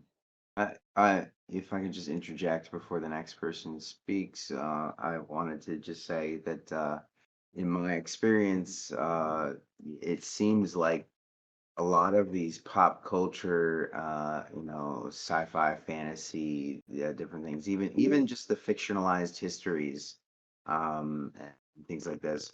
I've noticed that if you look deeply enough and you read between the lines, maybe if you have your own headcanon in certain instances, where you can interpret the message, that a lot of these pop culture movies and TV shows and music and things like this, that the message of the divine kind of comes through regardless of the packaging. So I just wanted to comment on that, and that, we should maybe perhaps um, investigate the media that we've partaken in and that we've gotten into our psyches, and see if Oh, some of these types of things have actually gotten us a more spiritual message than we would necessarily believe just based on it being mm-hmm. fictionalized. I I don't know that I have any other point greater than that at this juncture, and I don't again want to monopolize anything, being the host and Uh-huh. not the speaker, and I wanted to You're make fine. sure I'm a everybody. listener. Sure. So is anybody else want to interject at this point and pick some brains and see what comes of the conversation? Has anybody been waiting their turn that would like to have a go at it? Anyone else? I think Amanda, you might have had some questions potentially we were talking about before. you wanted to go ahead, or anybody else that wanted to unmute themselves, this is the time. You know, it doesn't have to be just two or three of us talking, obviously. This is the time for you to ask whatever burning questions you might have. Or has it been a long enough and deep enough conversation that we want to end it here potentially? Is that what everybody's? Oh, it looks like Crimson. Crimson, you want to go ahead? I just wanted to agree with you. I think that you guys touched on so many different things and topics and personal experiences to the point where, yeah, I'm not sure what to touch on, but I think it's been a great conversation. It's a lot And to me to say that. I have a question for Crimson. what's up, dude? I can definitely answer a question. Do you know how to cancel the Craig bot without losing the recording? You just hit stop recording, dude. Okay. I think it's Well, like if you just like right click on the I uh can do it. on the I was gonna do it profile when of it was over Craig anyway. bot, if you Yeah. could you just right click on the Craig bot profile and then say like kick bot or something, and would it keep the recording? I think it's No, or something you like hit that. stop recording, dude. But there Oh, you go. okay. But if you want to wrap it up, then I can. Yeah, sure. You're fine. I So mean, we can keep talking about whatever if you guys want. Oh, you can Like, keep going if you want. I'm all game for it because it's like, I feel like, some people don't talk because they want to listen and stuff. And honestly, I'm fine with that because, like, for me, like, it's best that, like, if they don't answer, that's perfectly fine because at least, like, it's here for others to be seen and known and heard because as it was written, so let it be known. I prefer it that way because, like, it's meant for the individual for themselves to interpret, and I feel the best way I can help people is letting them interpret for themselves and how they can apply it to their lives, or how just to help them a bit change perspective or sure, shift. definitely. Yeah. I mean, this is my particular purpose for hosting and for doing the Dharma talks and things that are going to be happening in the server and that have been happening over the last few days, which I feel very blessed and gifted to not gifted, very fortunate, I should say, to be able to participate in this server because it's kind of perched as a very interesting platform to get these types of messages out to the different beings that are out there that are searching for these types of things. We say in the tantric tradition that there is knowledge out there, particularly in our tradition, but it's not limited, of course, to the tantric system. This knowledge is out there in all the different cultures, and it's been developed over vast swaths of time. But we say in our particular tradition that knowledge like this is self-secret. We talk about secret mantra, and I think there is oftentimes people take this to be that they need to be the guardians that hide these things away for beings that are not ready for them. But in my experience and in my own teachers, Gardner Rinpoche's personal opinion, which is informed by a lot of study and a lot of practice, and he would actually Mm-hmm. probably agree with me there and say like, which I've heard him say several times before over the years, having followed him for over a decade, yeah, and tried to mesh our realization and make it inseparably one. He actually says, I've done very little study and I've done a little bit of practice, but you should talk to these things over here, who really have gotten entrenched in it. And my retreat kind of got messed up by the invading communist Chinese and cut everything short for me, and now it's not really possible to do some of these practices based on the body that I have now. But that of course is set out of humility, and You're not wanting humbled. to be up on a throne, right? Even though they put him on a throne anyway, just to kind of lionize his qualities, right? But Mm-hmm. he's definitely said in the past that like this is self-secret knowledge. This is not something that has to be purposefully hidden because only people that are interested in this type of knowledge will actually seek it out and be able to find it. If you don't have a karmic connection or a suspicious interdependence, the Mm-hmm. Tenzin Tibetan, with these types of deeper knowledges and this type of awareness, that it's not even really possible for you to even find it to then have a negative reaction against it because there's just not a connection from the past up into the present. So on that note, if everybody has kind of just gotten to a point where we can maybe stop, I think that's a really good I got jumping I off got one point. thing I could bring up. Yeah, Greg, go ahead, please. I Keep don't it want to going. cut I'm you. all for going because I have all night. So I have a bit of a topic I guess like I wanted to go back and talk about Mm-hmm. correlation between humans becoming angels or angels becoming human in Oh, yes. correlation to you guys' lives and how maybe in the future how that would be more relevant or I why can you go into think depth about that. It yeah connects really into my go ahead. treatment because I was in treatment for like 4 or 5 years because I did criminal stuff. I'm not perfect. And I met people that didn't make it out of the treatment. They went on, some of them even literally lapsed in what they did. And I'm one of those few that a lot, and even the staff, they closed it down, which is makes me mad because they turned that place that was a rehab place for people that were for assault and other cases, that were juveniles like me at the time. They shut that down and turned it into a morgue. And Yeah. when I was in treatment, I read the Catholic Bible. Even my own mother didn't read it. I've never really truly read it. And I was like, wow, so you asked me to read this Bible and I read it 4 or 5 times through. And she's like, well, maybe one day before I pass, we can read it together. I'm like, I'm fine with that. It's when you're ready. But for me, I've read it through to the point where if someone were to say a Bible verse, and I know by memory and within my heart, it'll trigger. That's why I don't read it anymore because it applies to what I to believe in, which is it's already written within my heart. The knowledge of good and evil is already written within my heart, upon my soul, upon the hearts of every man, woman, and child, as they say. And the correlation with how what I feel is the current standings of like known humans that have ascended became archangels.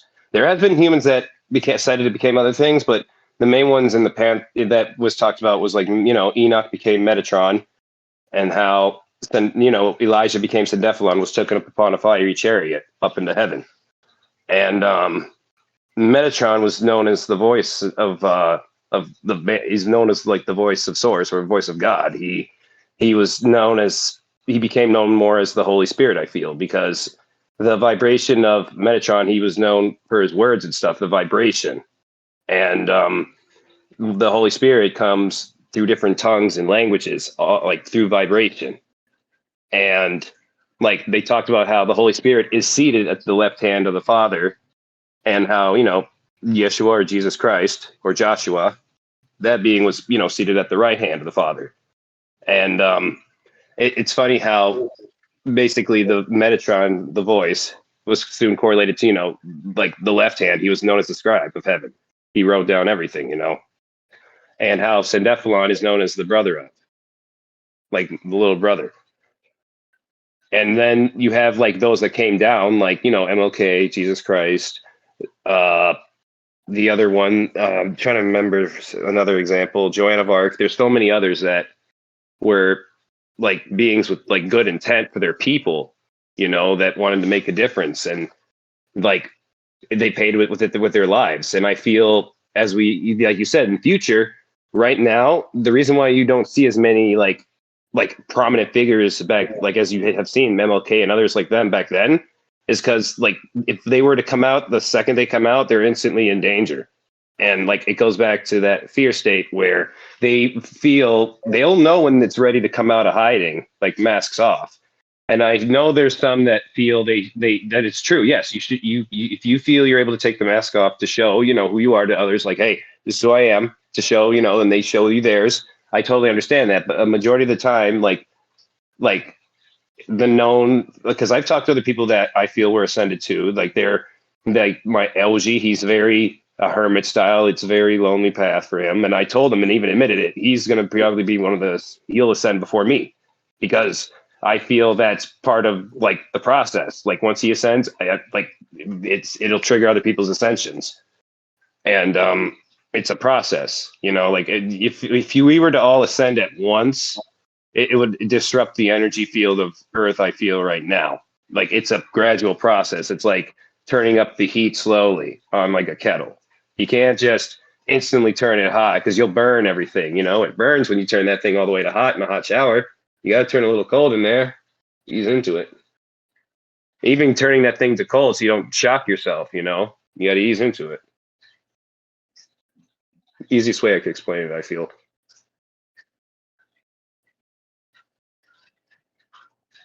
Was there anyone else that And wanted? so, what about you, Drogon? Do you think what like with Buddhism and chosen ones, what would you have to say about that? Like in correlation to maybe like angels or higher beings or higher state dimensional beings? So, in my own personal life, whenever there's a '90s song that I'm sure the generation that is my age or a little bit older, or people who have gone back in, even if you're a little bit younger than myself, that have gone back and investigated pop culture from back in my day, as we would say, right? There was this one particular song that really spoke to me as a child, and I didn't really understand why. Having been called an old soul by many different people over the course of my life, and including back when I was very young in this physical body, that there was a song that was "What if God was one of us, just a stranger on a bus?" Basically, this story, Mm-hmm. the theme of it is if God was here, incarnate here and now, not only would he be potentially despondent about how the children were treating each other and treating themselves, but wouldn't he do it differently than we do it to ourselves now? And I always kind of identified with that song, but I didn't really know what that meant, and I didn't want to presume, right? I didn't want to assume, rather, uh, Mm-hmm. uh, that I was the one that was here to solve everything, and that I was from on high and come down to the terrestrial realm to help solve all the issues. But at the same time, in the 17 years that I've meditated in the Buddhist tradition and practiced, and done all these things, and the time frames and all these things are not necessarily as important Mm-hmm. as the realization. Really, even in our tradition, we say you can do retreat or serious practice by length of time, by number of accumulations of prayers and mantras, or in my particular case, in the last year or so, through signs of realization, through miraculous happenstance and things like this, which have manifested for me so often, in fact, that even when I've tried to leave this tradition because I didn't see it as very useful for my own development at the time, because I was immersed in my pain body and my trauma and my neuroses, um, or at least what is said as neuroses, and buying into that narrative, um, you know, it's just I think there are more of us out there, and especially probably in this server and people that are tuning in, right? Um, Mm-hmm. who who don't identify fully as human in an ordinary sense, Definitely because agree. our consciousness, right? Our consciousness can be, I wouldn't say necessarily higher or lower, but can be quite different than the average human being, who I call them can, asleep, the yeah. sleeping ones. Right, or you can say, like, it's a derogatory term that's been co-opted, I'm sure, by many different different propagandas that to divide and conquer. But at the same time, I think that it's important to note that there are human beings that you will meet in your everyday experience, and some of them may just be emanations and tests to see where you're at in your realization. But I think there are also beings, and I think it's safe to say that Hugh and myself and Jaws and several others here right now don't identify entirely as ordinary human beings in a human body. Yes, we're all here in a human body at this very moment, but that doesn't necessarily mean that our consciousness is not from one of these other races or from one of these other cultures of maybe the spacefaring races that have Hmm. visited at various times and things like this. So, from my particular understanding, coming from Jewish backgrounds, the scribal, skill is definitely something it's a very specific, very niche thing, and only certain people are trusted to not corrupt the Holy Scripture and just copy it down from one copy to the next. Hmm. Um, so the scribe as a function, or as like a role, for my personal experience as a translator and an interpreter, and having studied linguistic anthropology and things like this, when I hear the word scribe, I can relate it to my own experience of having had, and I haven't said anything about this in public really, except to post a few things on Facebook and then retract them maybe for fear of how much flack it was going to get me at the time, which doesn't really bother me now, but at the time, I was trying to make sure that the wrong understanding or misperception was not going to occur. So maybe just, remove it entirely from the equation so that it's not possible. But I've had visionary experiences and epiphanies and things in past life regression and things like this, which we'll talk about these other these related topics in greater depth Definitely. in later junctures, right? But but the long and the short of it is that I've had not only songs of realization, which have been said to be um, not mistaken, or that they're really a fruit of my practice, but I've also had visionary experiences in my waking life, and not on the cushion, not particularly when Yep. I'm engaged in prayer or meditation at all. Mine's been at Which work. hasn't, yeah. Yeah, because I told you earlier in my experience, I met this old man like a year or two ago because I used to walk with a limp because I do a lot of heavy lifting with carpet and tile. I do a lot of loading like laminate boxes of flooring for people, even tile for like people that are like contractors because they have a back restriction or something. It's not for the faint of heart because I literally lift a 100-pound bar like 3, 4 times a day. So it's basically my exercise.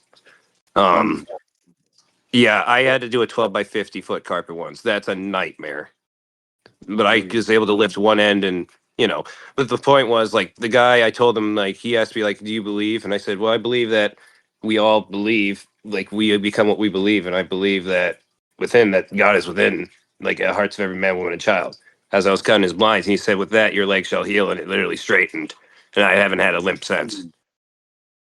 mm, I just desire to say that I don't identify as human at all, and that my blood has morphed to where it used to taste irony whenever I tasted it, if I hurt myself or something accidentally. And now it tastes buttery and sweet. It doesn't taste irony at all. It doesn't have any iron in it, I don't think. And that's like I mean, that's what fairy blood tastes mhm. like. So in case you were curious. Oh no, I'm not disagreeing with you there. It's just in my No, no, no, experience, I I was out base a there. lot of you're funny. I love you, Hugh, because I know you personally, and it's like God, I love you, bro. It's I love you I too. understand where you're coming from, but me, it's like for me, I'm just saying, how can I be human if my blood doesn't even taste like normal blood, right? Everything's morphing in my biologics.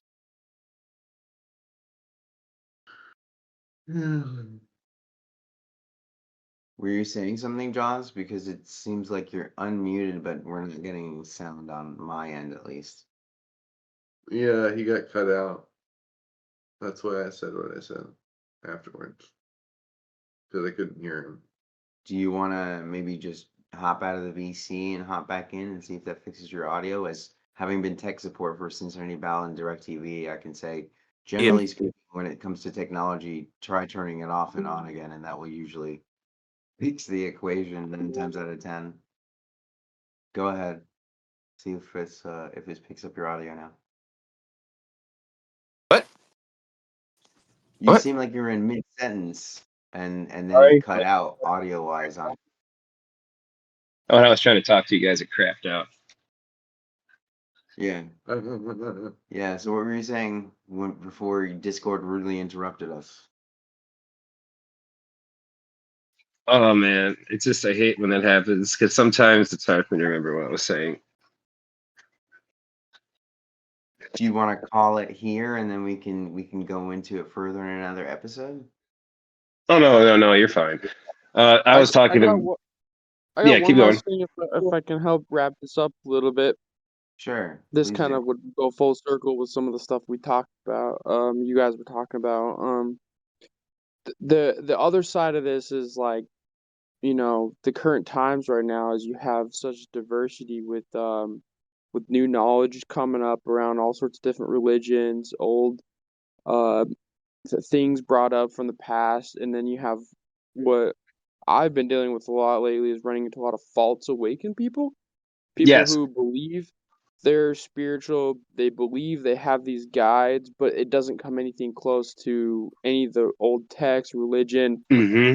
basic geometry that would line up to it being true. Maybe even math would prove that it's not true.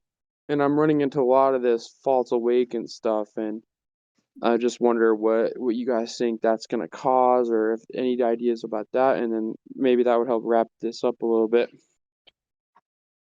Can I I ask? feel. Oh, sorry. I was just gonna ask Gray a clarifying question, which is well, and actually I guess I don't need to because it just left me as soon as I went to say it. Go ahead. Go ahead, John. I feel. Can you repeat the? Well, because like it blanked out on me too. What was the part? What he was saying? I hate when that happens. It just happens a lot. It's all good. So it's mainly like on the other side of this, you have people who Hmm. are falsely spiritual. They, I for call some them reason, don't enslavers. Yes. take anything that would seem to be true that they are actually in a sort of spiritual state, Hmm. and why that's becoming so common right now. That it's like, yeah, I get what you're saying to the point where it's like some people just accept it, and then it's like when we shouldn't, we should actually challenge it, because I feel that's the ego. You're going to see a lot more people that are egoically channeling. Yes, I feel the ones. Where you going, Snake? She climbs on my back a lot, and I feel she activates my like the snake that goes up my spine and stuff. Gotta watch it. It's like watching a child. Anywho, the the whole thing with that. Be nice. The whole thing with that, it's it's just fascinating because it goes into the whole like they're basically like those that are like channeling like that, they're choosing to let their chakras, like I feel chakras are portals. The energy that the being, like if you are not like a secure link, as my friends who channeled a lot said, like the issue is you can that leaks to other people. You become a link, a conduit between you can become a conduit between two people or two energies. Um, and that's the issue, like you said, with that is when they're egoically channeling, it goes into other people and it makes them want to start being egoic. It spreads like a virus. And like the way to counter that is to be the opposite of that, to be the counterbalance. Because that's funny, because my sign is Libra, so I identify with a lot of the balancing aspects. Like if you see so much like weight here, you just do a counterbalance. You just do the opposite of it, so that because it's what they because when something's being negative, it's going to expect you to be negative. If you're positive, then like it'll cancel it out. Because even in mathematics, like if you add enough of a positive to a negative, it counteracts. The chakras are also stargates. They have a specific Yes. dialing code for each chakra that you have to specifically type in or enter to open that chakra. It's like, yes, and it's why, and it's even then, like, that's why people, when they're like, it even goes into like people's, like, the society's programmings and stuff and how you're raised and stuff. We have to truly unlearn that stuff, like, and go back to our inner child to feel whole. I feel, because I feel if people are doing more what they feel is whole, like, you see a lot of people leaving these jobs that they spent years, sometimes their whole lives at, because like it's not for them anymore. They woke up and realized, like, this is not what I want, this is not who I am or what I truly desire, and they're aligning with their path. It's a process, and I'm glad a lot of them. Some people are like, oh, we don't have enough workers. I said, you know what, I'm glad they're trying to sort their issues out. I'm glad, because like, if you can't be an adult at your workplace and remain detached and, like, still be considerate to people and not take your issues out on them because you don't know them, you shouldn't be working. I feel, that's the challenge of having a job. If you've And I ever feel a seen, lot of it, yeah. if you've ever seen chakras visually, I saw my throat chakra once. It's one major big circle, but then it Yeah. has these little circles surrounding it. And I think those Mhm. little circles are the chevrons of the Stargate. Yes, because like, yes, because I see that with all, when I look at the some humans below, because I call it the gift that looks below the flesh, because I'm able to like look below it, and it's not like what people like, oh, it's not like schizophrenia or anything like that. It's just it's like you visualize it in your mind eye. That's why I call it like, and I feel everyone has that gift. Humans are naturally gifted that. It's just, I feel in certain situations it can be activated, or like in like survival situations it can, but like a master would eventually would be able to have complete control over that, which would take sometimes lifetimes. When you enter one symbol into the chakra to open it, it takes multiple symbols, but each chevron is the symbol holder or placeholder for that symbol. And there's about 7. Yep. I identify with 7 a lot because I looked at my soul number desire, and it's the one other number I forgot in numerology, and it adds to 747, like a 747 airplane. But the number in angel number means in 747 is unconditional love for all, and that's generally what I am. Part of my being is I unconditionally love humans to a T. Like, to a T. Like, even in my past life memories when I was serving with humans, like even other species were like, you choose humans still, even when they're inferior. I said, don't you doubt my humans. Like, you all doubt my humans too many times. Y'all are even afraid to become human. Why don't y'all come down here with me? And come down here and see what it's really like. I You think there's know? about 7 chevrons per chakra. Yeah. The Those throat 7 chakra is, yeah. symbols that you have to enter to open The that chakra. symbols. Yes, you can do. There's certain methods in certain circles and certain creeds and religions where, like with hand gestures and stuff and drawing, and yes, it is very key. Also, that is a very good tool for some who practice. Sometimes I do a hand gesture like this, and I just do like a hand balance And when the where it just chakras balances out. finally open, when the chakras Yep. do finally open, this infinite chakric energy starts flowing out of that chakra from the dimension of that chakra. Each chakra has an infinite amount of dimension. And there's like this just unfathomable amount of energy that just starts pouring through. And if all 7 major chakras start pouring this infinite chakric energy each, that is the tipping point. That is the tipping point. And then once all 7 major chakras are open, it starts to open all the other infinite chakras in procession, one after the other. And then it's like an unfathomable amount of energy. Yeah, I did want to touch back on the being part where you asked about my beings, and the reason why I never really talk about them is because, like, of the work I do, and I'm on a lot of other forums, and like I'm a wallflower in places because like the spirit realm tells me to be so, because I choose to, in my experience, let the spirit realm be my eyes and ears. That's what I basically call the other side, is the spirit realm. Heaven, hell, all the other side, I call it the spirit realm. Just like in Hopi, how in the Hopi religion, they describe everything through the present moment. Like the waves are rolling, not the waves are rolled, or the waves are about to come roll. Like they describe it in present moment, like rolling, dancing, waving, like in the moment of. That's what made it so, like you said, with a lot of natives and stuff. They even explained, like, I feel they even explained why, like homosexuality in some, because my mom's best friend is Native American, and he's Ojibwe and stuff.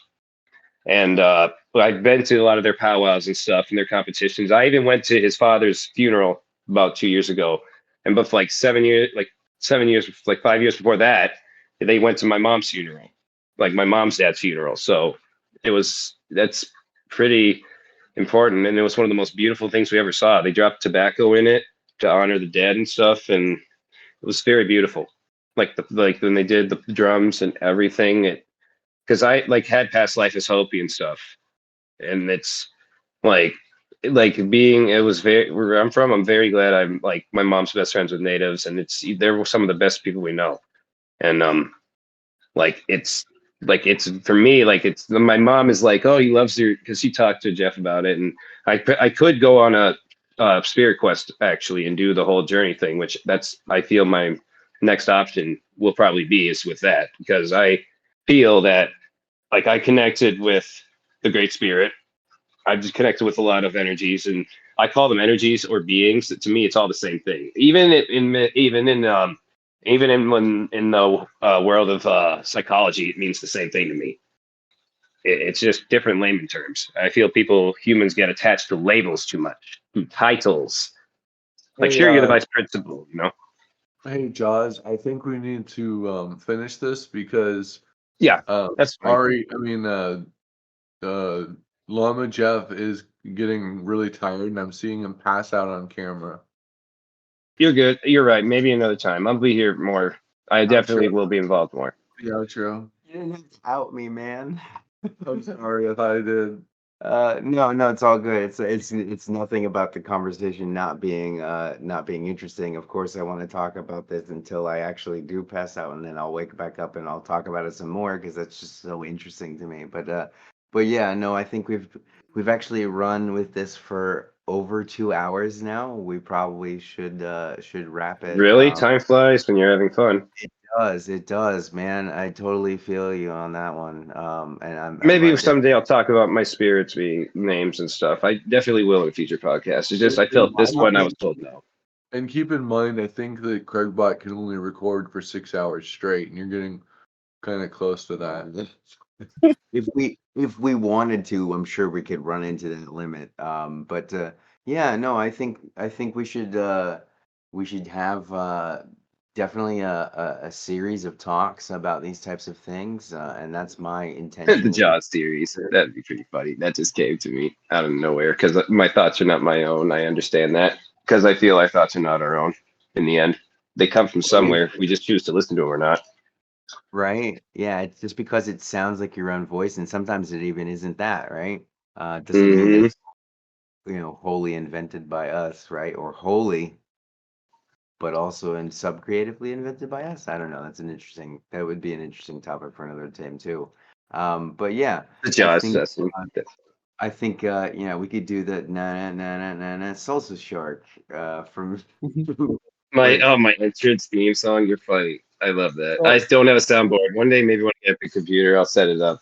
Where if I do let my. me just say something real quick. I've been listening to you guys talk for a while now, and I've been kind of trying to keep track of key points and stuff, and I'll write some of this down. So if you guys want to do more Definitely. It's podcasts 11:11 later, right now. I'll bring up some of the more key points and stuff, maybe some stuff we missed, or maybe kind of get those brain juices going again for. Oh, definitely. Yes. Notes from last time. That would help me because like my memory, it's like when it gets going, it's hard for me to recollect because I feel sometimes when the spirits, because we're always channeling, like when I'm like, because, I channel a lot, even when it's sometimes not me, sometimes it's my snake, sometimes it's someone else if they're asking me. It just depends because I won't channel negative entities. I refuse. I absolutely refuse. Because I do refuse. My body is a temple and I desire that to stay as it is. A temple is supposed to be a healing place. That's why when they do throat singing and the spinning of the little device. You know, when they spin, the vibration's supposed to heal you, like the Tesla stuff.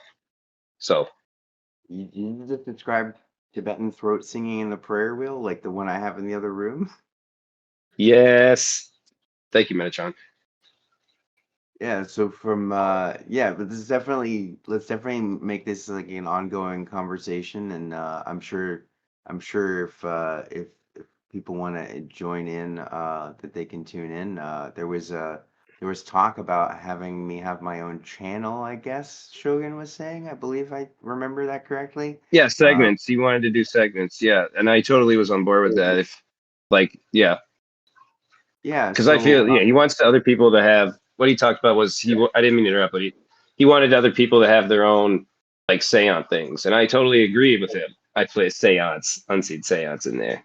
I'm very funny. right, Anywho, right. but basically to co-create, like like show your knowledge and stuff. Don't be afraid to reach out to us because like we're pretty open individuals here. Like I've been here for years and I wasn't as actively involved and because I have life stuff going on. And even Shogun admitted that because he has his own and like even after I haven't spoken to him in a few years, he still has my respect because it's a deep Sure. connection.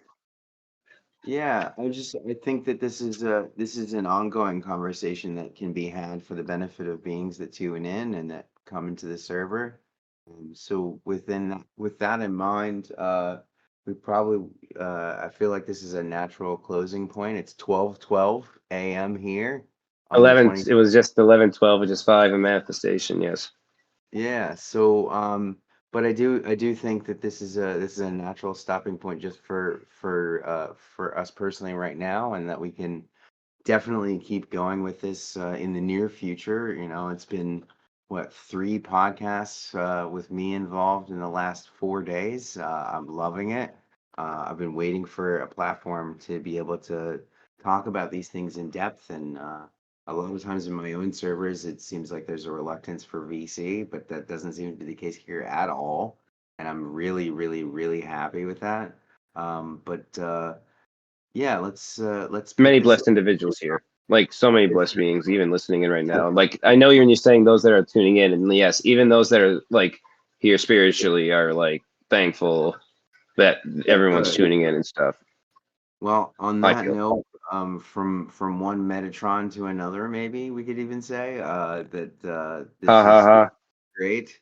But yeah, let's keep it going.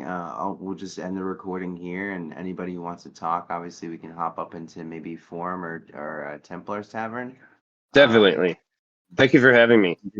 no problem, no problem. And so for those tuning in after the fact on YouTube or in these other ways, definitely find us on BitChute and YouTube, Temple Mount podcast, and also Roundtable, I believe was mentioned by Shogun at some No, point. no, that's old. No, that's old. Okay, he still says it on the way out sometimes, but No, it's completely dead in okay. there. Anyway, we definitely want to have you join the conversation. So find us in the Discord link in the description. It's somewhere in there. It's also in the intro video, the little intro clip. The Discord link. Definitely join us and join in on the conversation. And I guess we'll see you next time. And Shalom and amen. Great. I'm gonna hit stop on the recording.